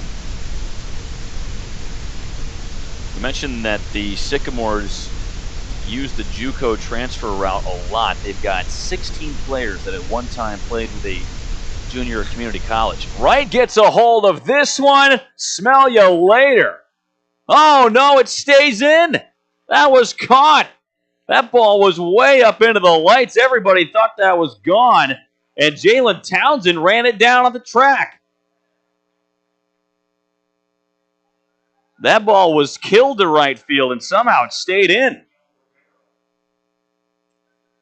That's a long out number 2 off the bat of Max Wright. Boy, that sure looked like it was going to make it a 7-1 game. I think even the FGCU dugout thought it was going to as well. But Townsend with a great play in right field. Moving back towards the wall, he made the catch on the warning track. Now a conversation with head coach Dave Tillett here for FGCU and Gus Carter, the lefty reliever. One gust of wind away from the game being 7-1. Instead, it's 5-1. There is a slight breeze coming in from right, but it's not much.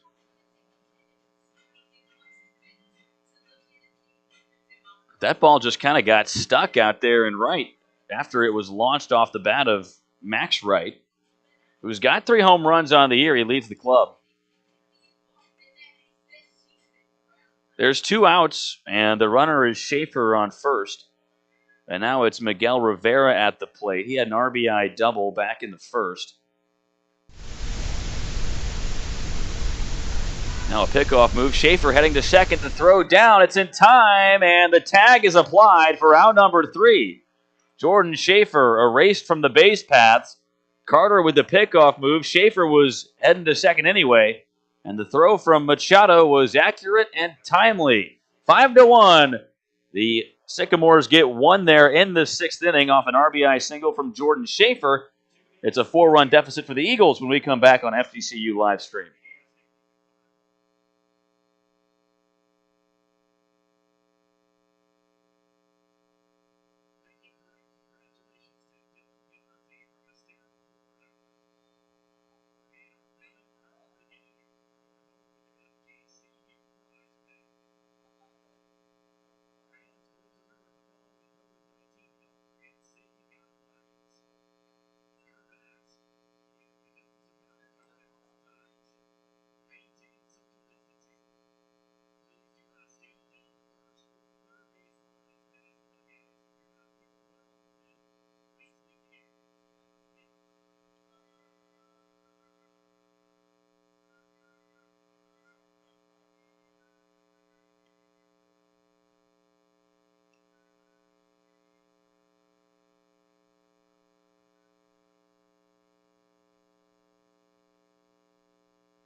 All right, it's 5-1 here in the bottom of the 6th inning. We thought we had a no-doubt home run back in the top of the 6th from Max Wright, but it was just a long fly out to Jalen Townsend in deep right field. But boy, that ball looked like it was launched. But anyhow, back up comes Richie Garcia, who has the only RBI, the only run for FGCU so far. First pitch from Zach Fry, a fastball in for a called strike at the knees. No balls and 1 strike to Garcia, who grounded out to end the 3rd inning in his last at-bat. Fry from the stretch here. Changeup, got a check swing from Garcia. Did he go? Yes, he did, says Carlos Ray down the first base line. And now the senior Garcia is down 0-2. Fry. Bit of a rocking motion now, delivers off speed, just missed, maybe a little outside there. Close miss from Zach Fry. Don't think that was where he wanted that pitch. It looked like Grant McGill was setting up significantly lower than that on the changeup. Here's the 1-2 delivery, another changeup. That looked like it hit the spot, low and outside, but it's a ball again, 2-2. Garcia battling back in this at-bat. FGCU trying to get something going. They've got the meat of their order up, 2-3-4. The 2-2 to Garcia is flown back out of play. We mentioned it in his last at-bat. Garcia, a fun player to watch, and one of the reasons is because of his emotion that he plays with. Almost as if he lives and dies with each pitch. He's still alive in this at-bat here. 2-2 from Fry. Fastball is hit hard to right field, but right at Sean Ross. And he takes a couple of steps back and makes the catch. Not a bad at-bat at all from Richie Garcia, but he could not find grass in right field. And there's one away, and it brings up Joe Kinker.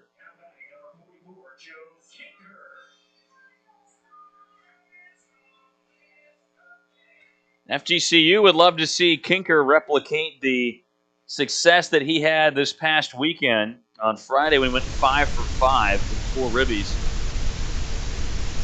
First pitch fastball in for a strike from Fry. It's 0-1. I think FGCU would also like to see what Kinker did on Sunday, which would go 1 for 5, but with a home run. And that off-speed misses low and away. 1 ball and 1 strike. So far, Kinker has grounded out to the pitcher and struck out. He's 0 for 2. Led the club entering tonight with a .417 batting average.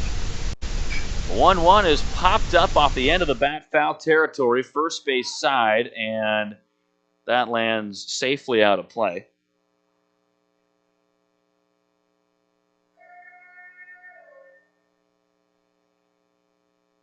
Kinker's 417 mark at the plate, that's second best in the Atlantic Sun Conference.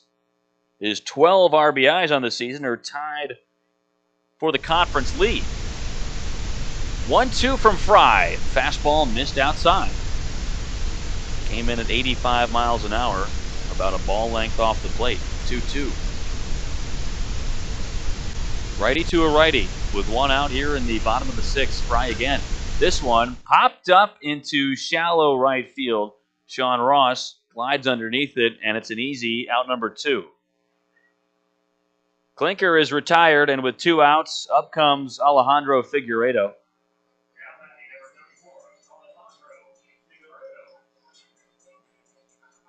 Two catches out in right field for Sean Ross in this inning. Both have been pretty routine. Figueiredo 0 for 1 thus far. He has a strikeout and a walk to his name.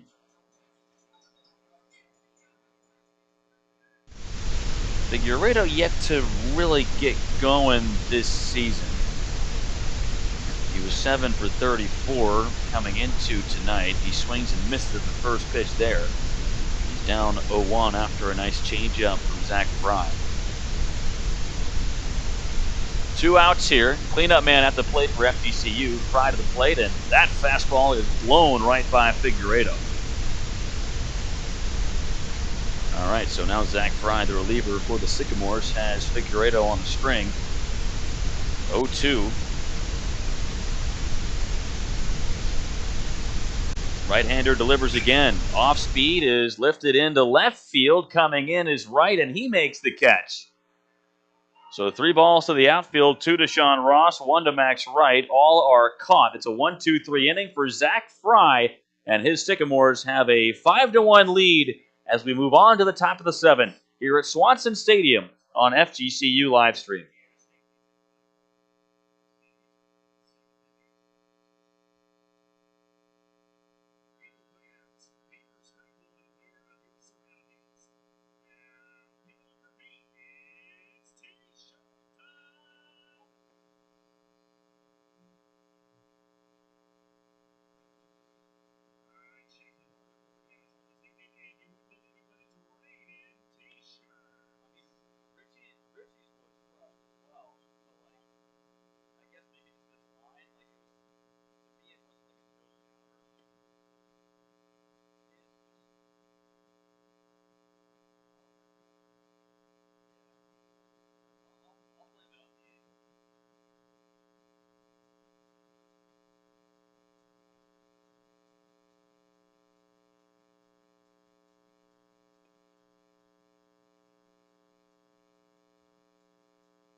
Part of the order at the plate for ISU. They have a 5-1 lead over Florida Gulf Coast here as we start the 7th inning. Gus Carter out for another inning of work on the hill for the Eagles. And it's Miguel Rivera at the plate for the Sycamores. Rivera had his last at-bat cut short. First pitch here. And that off-speed finds the middle of the zone. It's 0-1. Rivera was at the plate in the top of the 6th when Jordan Schaefer was picked off in between first and second. 0-1 here, and that curveball dips into the dirt in front of home. And in front of Johnny Long, the catcher, 1 ball and 1 strike. Long replaced Lajewski back in the 4th inning.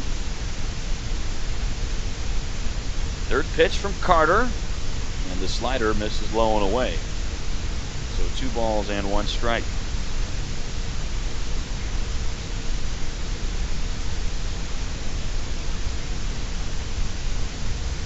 Indiana State coming off of a series sweep against Florida International.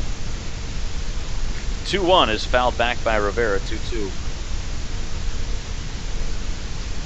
In the last couple games of the weekend of the doubleheader against FIU, Indiana State won the first game 9-4 and the second game 7-2.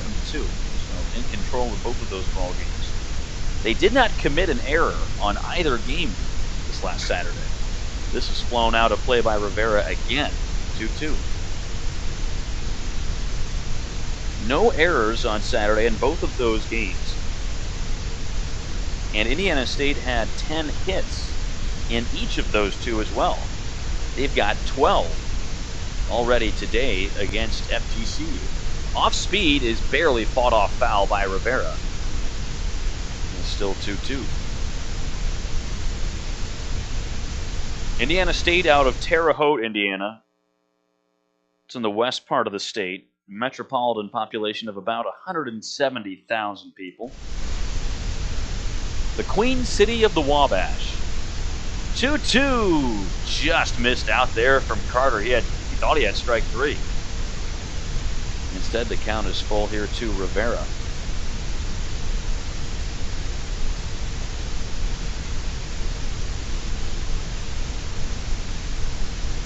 Payoff delivery from the lefty is fouled off by Rivera again. We've seen some good at-bats on both sides. Rivera's in the middle of a pretty good one now, fouling off a number of pitches. Not just working the pitch count and trying to cut into the arm life of the pitcher, but also you see more action. 3-2, swung on and missed, does not pay off for Rivera there. He just waved at that last pitch. An 88-mile-an-hour fastball from Gus Carter as the lefty dialed up the heat on that one.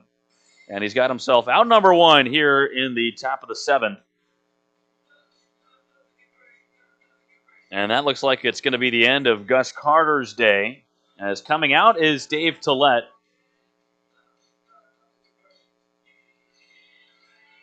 And indeed, we will have a change. So Carter, his day on the mound is done. And we will get you the pitching change here in just a moment on FGCU Livestream.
We're back here at Swanson Stadium in the top of the seventh inning.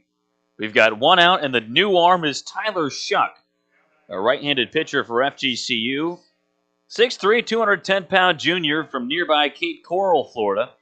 Played at Canterbury High School, where he was a member of back-to-back state championship teams in 2016 and 2017. The first pitch here to Mike Sears. A breaking ball misses at the hip inside. It's 1-0. Shuck, the third pitcher for FGCU so far this evening. We started with Jason Woodward, then got to Gus Carter, and we've arrived at Tyler Shuck. That pitch misses low. 2 balls and no strikes here to Sears, who's looking for his first hit of the day. He's grounded out twice and has flown out to left.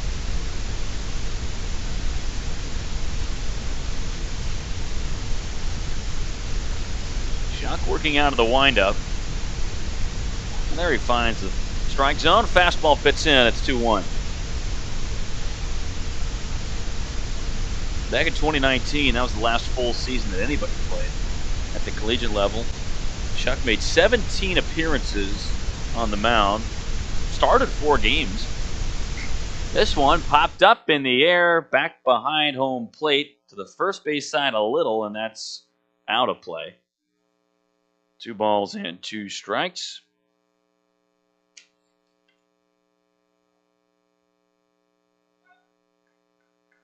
This is Shuck's 5th appearance of this season. He has grabbed a win so far this year, a 4.05 ERA. And through 6 2/3, he's given up 3 earned runs. This one is hit back to center. Coffers underneath in center field, and he makes the one-handed catch for the second out of the inning. So Mike Sears flies out to center, and now it's Sean Ross at the plate.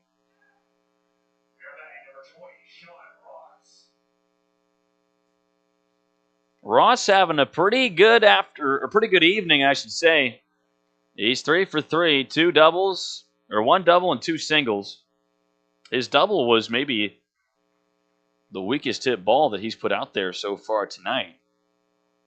It fell softly in right center.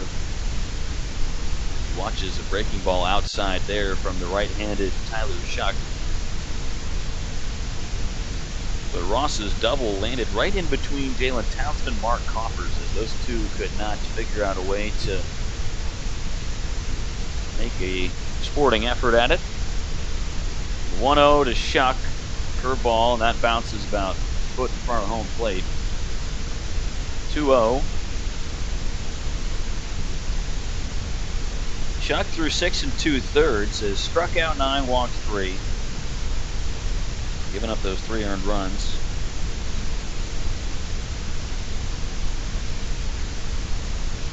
Here's the 3rd pitch, and this is a hard hit ball on the ground, foul. Third base side, it was pulled by Ross. Ross, the redshirt junior from San Diego. Came over from Pensacola State College. Played for Indiana State. Here's Shuck in the windup, the 2-1 delivery. Fastball missed low across the plate, so now it's a hitter's count, 3-1. For the hottest bat in the lineup for ISU, at least tonight.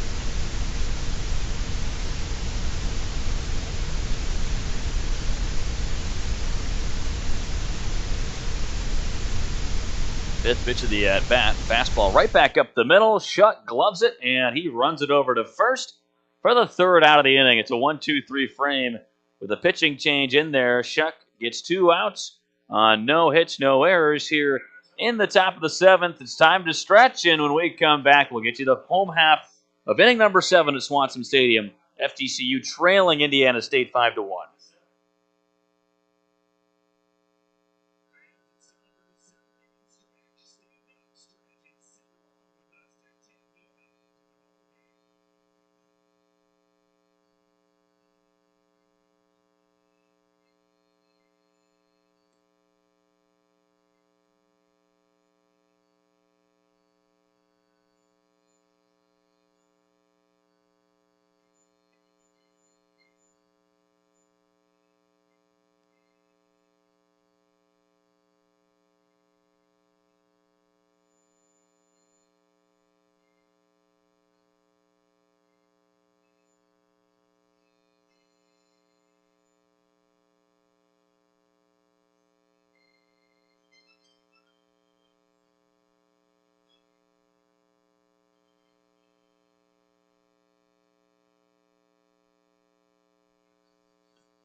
Cameron Krusminski to the plate here for FGCU. Going to try and start something for the Eagles in the bottom of the 7th. Florida Gulf Coast trails Indiana State 5-1. It's Zach Fry out for another inning of work for the Sycamores. First pitch fastball to Krusminski in there for a strike, and it's 0-1. Krusminski singled his last time up. It was a grounder through the left side. Jordan Schaefer couldn't reach it. Second pitch here is fouled away hard out of play. Right towards the parking lot. Look out. 0-2. Krusminski is senior from Coral Springs, Florida. Here's Fry. 0-2 delivery. Curveball missed badly in front. Krusminski didn't even have to bother with a peek at that one. 1 ball and 2 strikes. Krusminski homered in the 14-9 loss against FAU on Sunday. Here's an off-speed pitch off the end of the bat into the infield, picked up by the catcher McGill, on to first just in time for the out. The FGCU dugout doesn't like it, but it looked like the throw beat out Krusminski by about a half step. Good play out of his crouch from the catcher, Grant McGill. He popped up quickly, almost bobbled it for a second, but it was a spirited throw over to first. And now Dave Tillett is out leaning across the third base line to inquire Mr. Carlos Ray, the first base umpire, as to what's going on, and we appear to be all sorted out. All right, so 1 out, and now it's Mark Coffers back to the plate. He struck out and has grounded into a double play. It was a 6-4-3 double play that ended the 4th inning.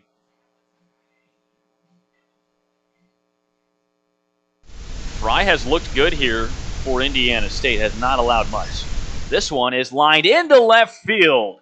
Max Wright cuts it off before it can get to the corner, and Coffers has himself a single with 1 out here in the bottom of the 7th.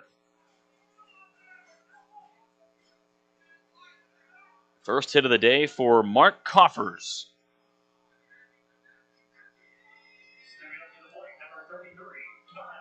Now it's Kyle Machado to the plate here with 1 away. That was just the 4th base hit of the day for FGCU.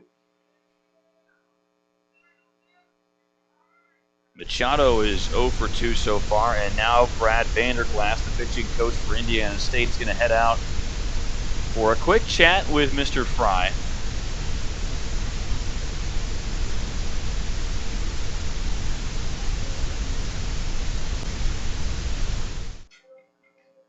So far, it's just been Hurth and Fry.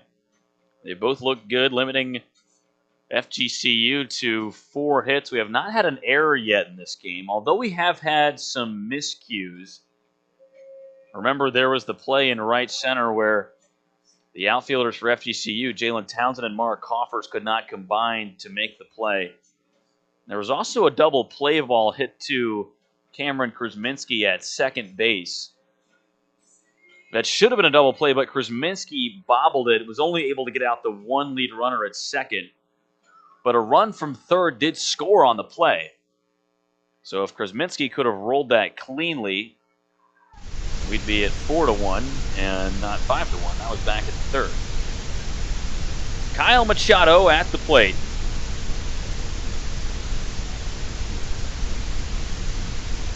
First pitch.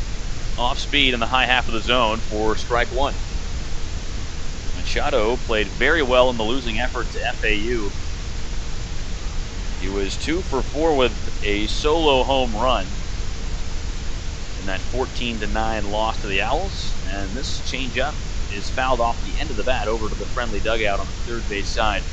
0-2, Machado has to battle now, the freshman from Punta Gorda.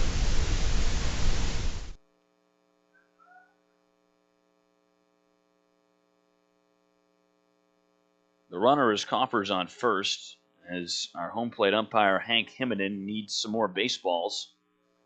And they arrive, courtesy of Cam Sulkey.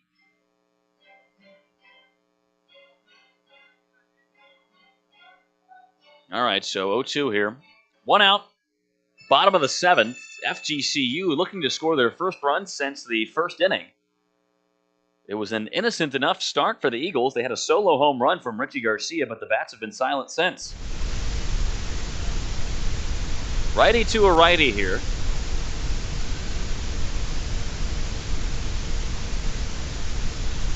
Fry comes to the plate now. Swung on and missed. Machado goes down swinging. Off speed that just fell away from the right-handed hitting Machado. And there's 2 outs now for Johnny Long. Long singled in his only at-bat of the day so far. That was a line drive into left. 2 outs. Long batting in the 8th spot of the FGCU order. He entered for Jacob Lejewski a few innings ago.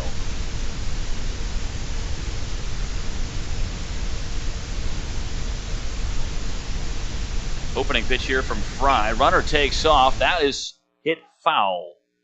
Down the right field line, out of play. Coffers will have to head back to first.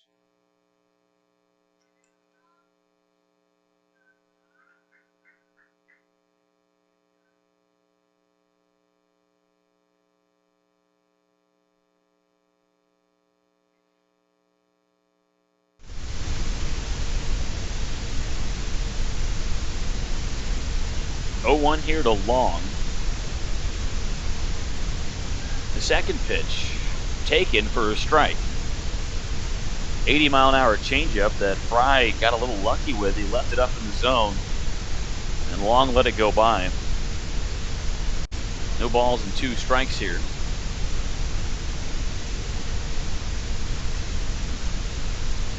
Long with a low, crouching batter stance. This one off the end of the bat, foul. Johnny Long staying alive.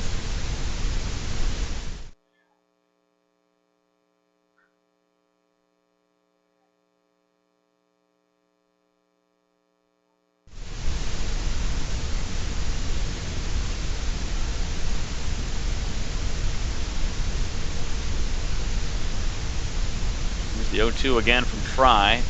Hit in the air to shallow right. Ross comes in near the line, and he makes the catch for the 3rd out of the inning as FGCU is retired off of 1 hit, no runs, no errors. We move on to the 8th inning with Indiana State holding a 5-1 lead here on FGCU live stream.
Timber rolling here at Swanson Stadium right now. It's 5-1. Indiana State on top of the FGCU Eagles. Najir Victor now into the game pitching for FGCU. He replaces Tyler Shuck. Victor throwing from the right side. And at the plate here for Indiana State, it is Seth Gurgley. First pitch swung on and missed by Gurgley. Victor, a 6'2", 185-pound freshman from Philadelphia.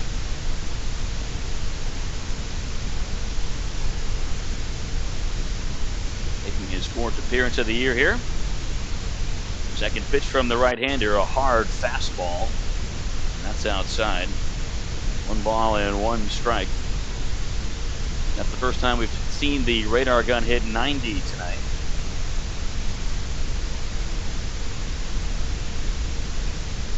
Gurgley so far is 1 for 3. The 1-1 swung on and missed. Some more high heat. That only came in at 87 from Victor, but nonetheless, Gurgley couldn't catch up to it. Now he's down in the count 1-2.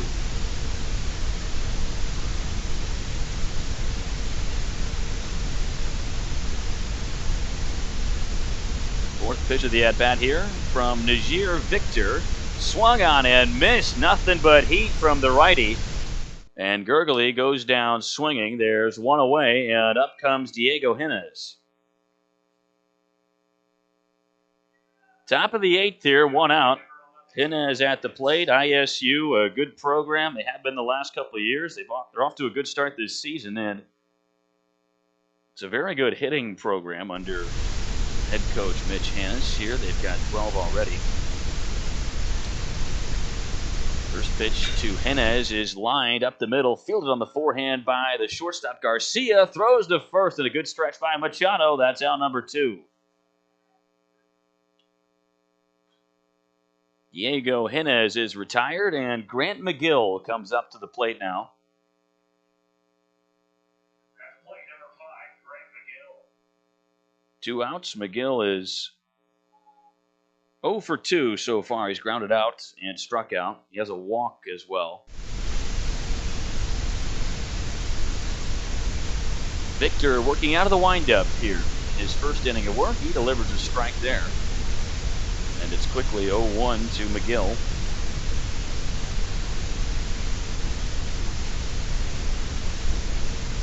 Kind of interesting, taking a look at the RPI rankings. That's ratings percentage index that takes into account a lot of strength of schedule.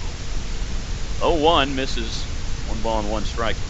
Right now, Indiana State number 9 in the nation in RPI. Florida Gulf Coast at number 8 in RPI. So 2 teams rated fairly highly. They've played a lot of good competition. They've played well against that competition. 1-1 here from Victor. Fastball, and that's right back to Victor. Cat-like reflexes, and he flips that casually to first. A 1-2-3 inning for Najir Victor and the Eagles, but they have some work to do when we return in the bottom of the 8th here on FGCU live stream.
Back here in the bottom of the 8th inning at Swanson Stadium, where right now FGCU has a chance at the plate. They are down 5-1 to the Indiana State Sycamores. ISU sweeping down through the state of Florida, visiting from western Indiana. Leading off the bottom of the 8th is Jalen Townsend. First pitch to Townsend, a called strike. And it's 0-1. The new arm on the mound is Indiana State. For Indiana State is Connor Fenlong, the third right-hander of the evening. The 0-1 delivery is fouled straight back by Townsend. And it's 0-2. Fenlong was holding quite a bit back during his little warm-up session. He was just kind of lobbing it over the plate at about 77 miles an hour. We've seen 90 and now 92 from the big right-hander. Third pitch to Townsend. Fastball called strike. 1-2-3 at bat there for Connor Fenlong, and Jalen Townsend goes down looking as the window shopper is sent back to the dugout. There's one out. Top of the order up here for FGCU, Brian Ellis. He's 0 for 3 so far.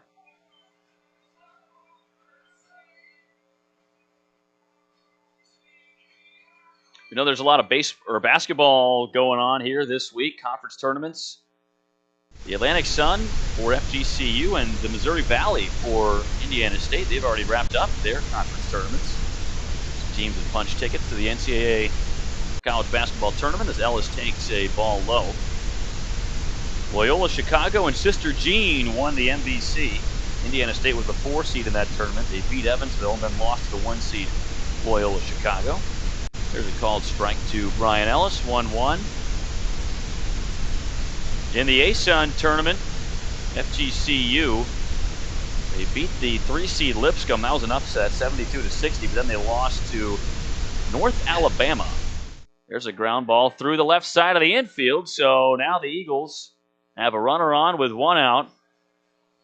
And it's Richie Garcia to the plate here, with the Eagles down 4 runs in the bottom of the 8th. First hit of the day for Ellis. Mentioned North Alabama beating FGCU. That was in the semifinals of the ASUN basketball tournament. North Alabama was ineligible to make the NCAA tournament because they're, quote, transitioning to Division I. So there's no sanctions or anything like that. They didn't do anything wrong. There's a new D1 program, so they cannot make the NCAA tournament for whatever reason. First pitch to Garcia, misses in. It's 1-0. So once North Alabama advanced past the semifinal round, the team on the other side of the bracket that also advanced past the semifinal, Liberty, was given an automatic bid. Second pitch is a high fastball to Garcia, 2-0. So if Liberty lost in their conference tournament championship, they would have still made it into the NCAA tournament. That's over in the ASUN. FGCU finished the year 10-8. Here's a ground ball to shortstop, fielded by Schaefer on the forehand to second for Urneda to first in time for the double play. 6-4-3. Hands like silk from Schaefer, and then feet like a rabbit from Urneda at second to turn it. And it's Connor Fenlong working a 1-2-3 inning with the help of his middle infield. And we are still at 5-1 as we move now to the top of the 9th on FGCU live stream.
Top of the ninth here at Swanson Stadium. Right now, Indiana State is on top 5-1, and they have the bats.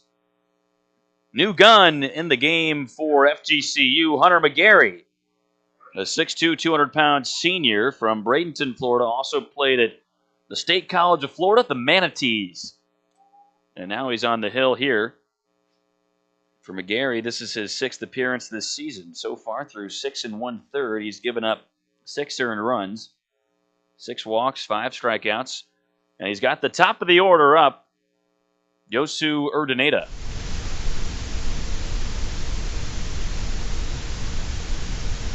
First pitch to Urdaneta is a grounder, a little dribbler back to the pitcher, picked up by McGarry onto first, and that's in time, out number 1. So the leadoff man is retired. Indiana State has scored 1 run in the first, 1 run in the third, 2 in the fourth, and 1 in the 6th. We have not had any scoring since that 1 run from Indiana State in the 6th. They've got 12 hits so far, and it's not like the Sycamores have just obliterated the ball either today. They've got little grounders through the right and left sides of the infield here and there. They've got a couple bloop singles as well, a bloop double, if there's such a thing. There's a fastball for a strike from Hunter McGarry. So 1. Of course, the Sycamores weren't always named the Sycamores. They were unnamed. Did not have a mascot for the first few years of athletics back in the early parts of the 20th century. 1-1 now to Schaefer. Originally, they were just called the Indiana State Normal School. And in some press clippings that were dedicated to covering athletics, some journalists used the term the Fighting Teachers to tag Indiana State. 1-1 here to Schaefer. That missed low over the outside part of the plate. 2 balls and 1 strike. Eventually, they opened the voting up to the student body to try and pick a nickname for the school and a mascot. And the Sycamores was chosen, although it's widely believed that this was done as a joke by the students and they didn't think it would get through. 2-1 fastball misses in. Now it's a 3-1 count to Schaefer. But enough students were in on the gaff that it eventually won the vote. Sycamores did, and so the name stuck.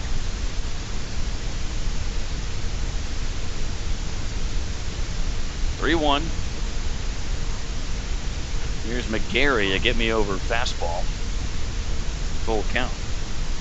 And originally the mascot itself was just a student dressed up like a tree, like what you see at Stanford.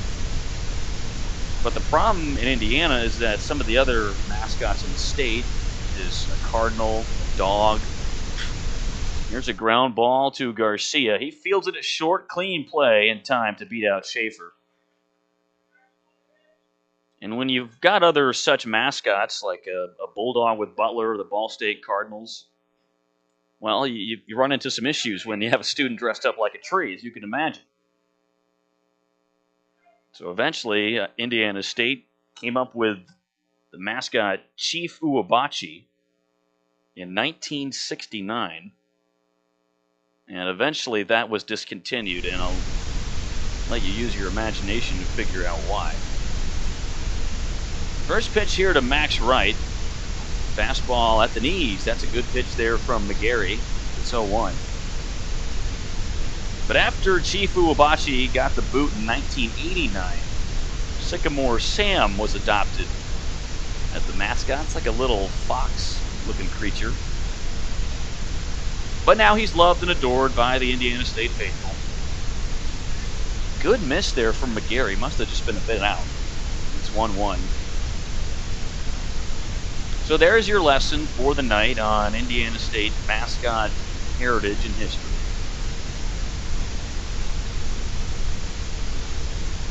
This is McGarry working out of the stretch. He's got nobody on and 2 outs here in the top of the ninth. Looked like he fooled right with that pitch, but it just missed out again. 2-1. Of course, we might be getting fooled from our angle with the catcher Johnny Long setting up outside. The Does not look like Long is moving that mitt much when he's receiving the pitch from McGarrett. They want to keep it away from Max Wright, who launched one deep into the night, but it was caught. It landed in the field of play. That was caught in right field by Townsend. Now this grounder to second is handled by Krusmensky. It's an easy play for the second baseman for FGCU, and that ends the top of the ninth.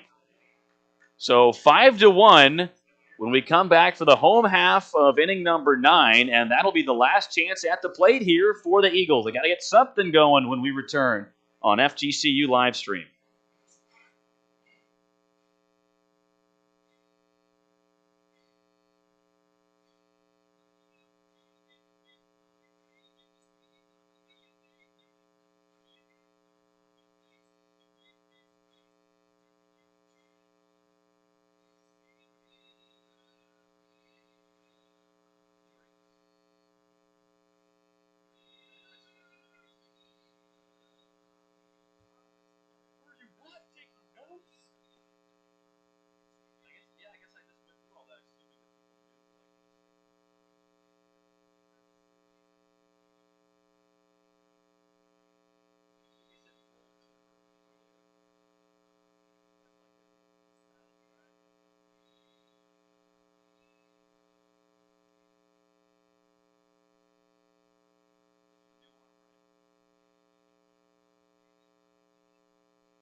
Last chance at the plate here for FGCU. They trail 5-1 in the bottom of the ninth. In comes the closer for Indiana State, Tyler Grauer. Redshirt senior, 6'5", 220 from Shawnee, Kansas. First pitch from the big Midwesterner is lifted high in the air by Kinker, right above second base. Urdaneta makes the call and makes the catch. And one pitch has Kinker gone. So Joe Kinker will likely finish his day 0 for 4. He had a great weekend against FAU, but falling on hard times here in the midweek against Indiana State, as is the rest of his team at the plate. FGCU with 5 hits so far. 1 run, that was back in the first from a Richie Garcia solo homer. And now it's Alejandro Figueiredo at the plate. Figueiredo is 0 for 2. He has struck out and flown out. Grauer from the left side. Fires a fastball low. 1 ball and no strikes. This is the first ever meeting between FGCU and Indiana State. Two programs have never collided until tonight. A 1-0. Fastball hits the outside edge there against Figueiredo. Now it's 1-1.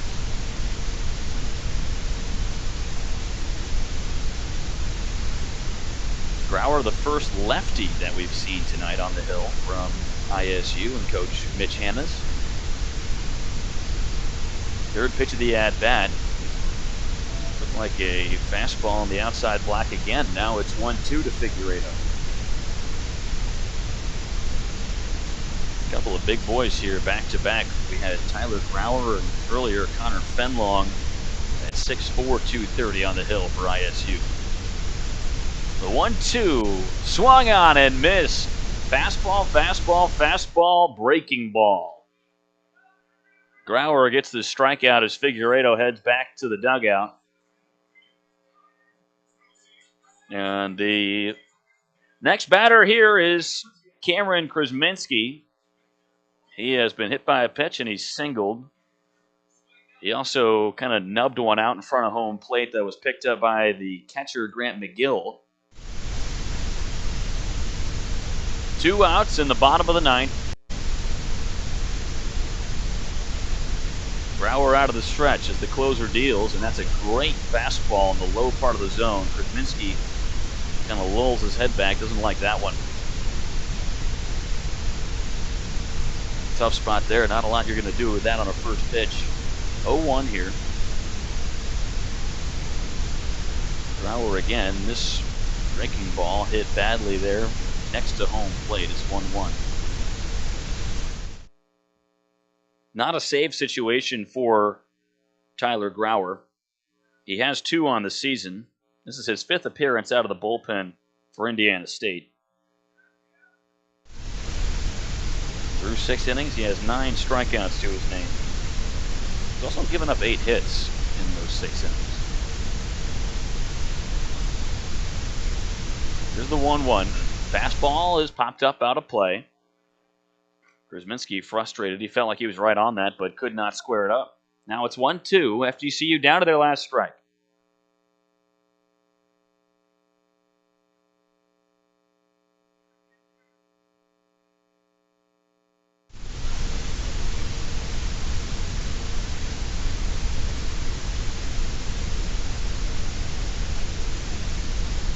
Grauer to Krasminski, and that fastball missed low.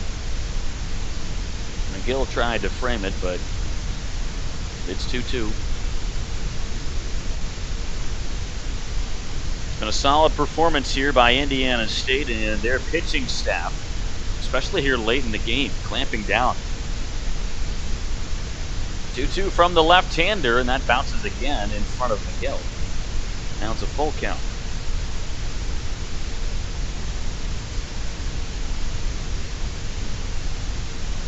Indiana State coming off of a 3-game series sweep over Florida International.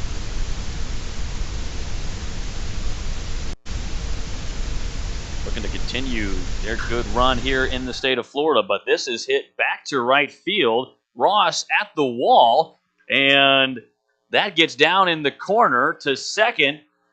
Goes Krasminski, so Cameron Krasminski gets his 2nd hit of the day. And he's not quite done.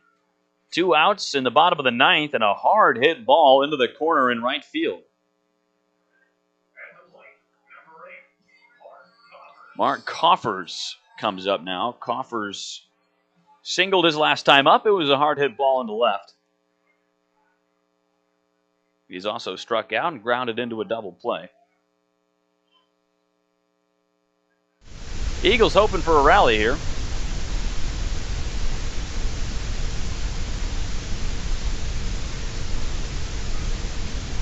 Grauer looking to slam the door. Here's the first pitch. Breaking ball. Snuck through the 5-hole there on McGill, and up to third goes Cameron Krasminski. So the 2nd run of the day for FGCU is 90 feet away. Still a long way to go for the Eagles. They'll have to find a way to get Coffers on base. And they'll also have to get Kyle Machado on base as well. 1-0. Here's the delivery to Coffers. That's fouled up and out of play. Looks like Kyle Machado's day might be done, because on deck we appear to have what would look like a pinch hitter for FGCU.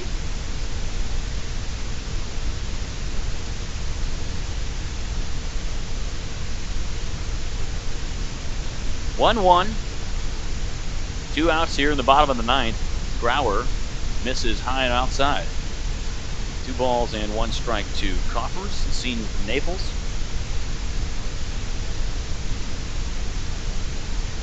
FGCU up next has a home and home with USF, and then they host the 8th-ranked Miami Hurricanes next week on March 17th, St. Patty's Day. It's a Wednesday game. Here's a line drive down the line and left. Coffers brings in a run, and he will make it up to second. Back-to-back doubles here from FGCU.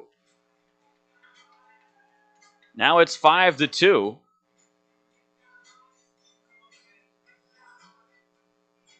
And the new man at the plate here for the Eagles is Ian Farrow. Farrow is 3 for 18 on the season. He does have a couple of doubles, though. So 2 of his 3 hits have gone for extra bases. Coach Tillett hoping to catch a little lightning in a bottle here. Farrow coming in for Machado. Machado struck out twice and grounded into a double play. 0 for 3. The runner is Coffers on second. 5-2 here in the bottom of the ninth. Still 2 outs. The big lefty Grauer out of the stretch. Now comes home and off speed, missed low over the plate. Still a long way to go for FGCU, but sometimes that one can break the dam. First run for the Eagles since the first inning. Grauer to Farrow. This is hit hard into left center. That finds the gap.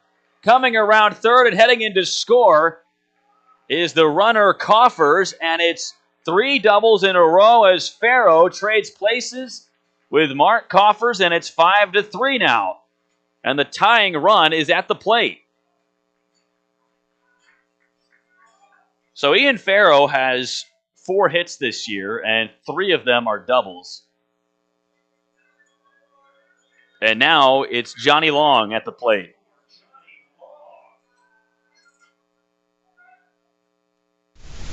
Five to 3 all of a sudden. Still 2 outs here in the ninth.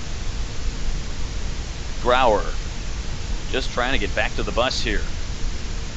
First pitch to Long, well in front and kept away from the backstop by McGill. He wore that one off the chest.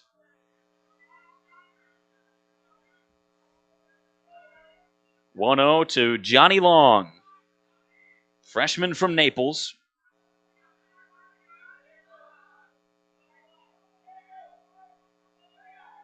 The runner is Farrow on second. FGCU dugout has come to life after 3 consecutive doubles from the Eagles, and now Grauer steps off.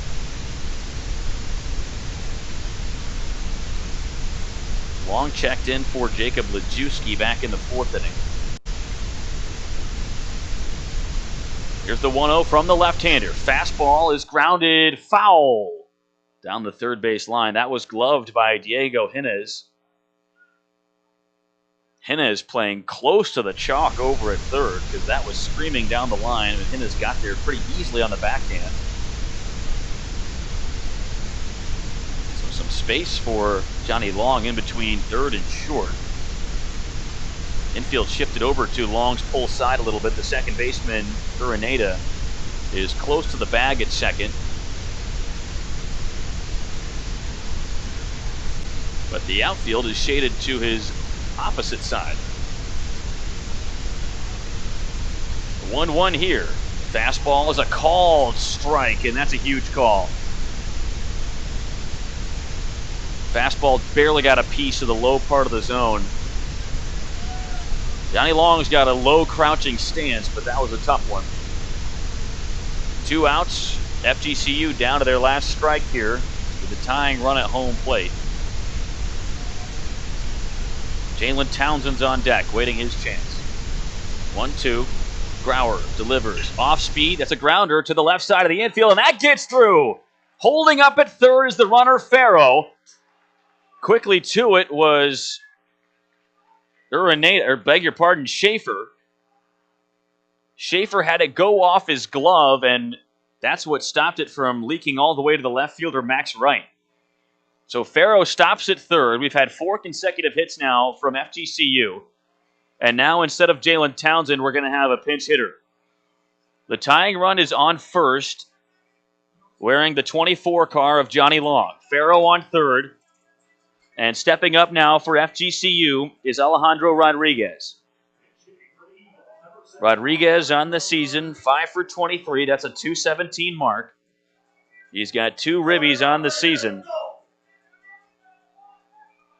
And a huge spot now for the Eagles. FGCU coming to life here late. They've scored 2 runs in this inning. They have 2 men on with 2 outs. Grauer, first pitch to Rodriguez. Curveball in there for a strike. That barely clipped the low outside corner. 0-1.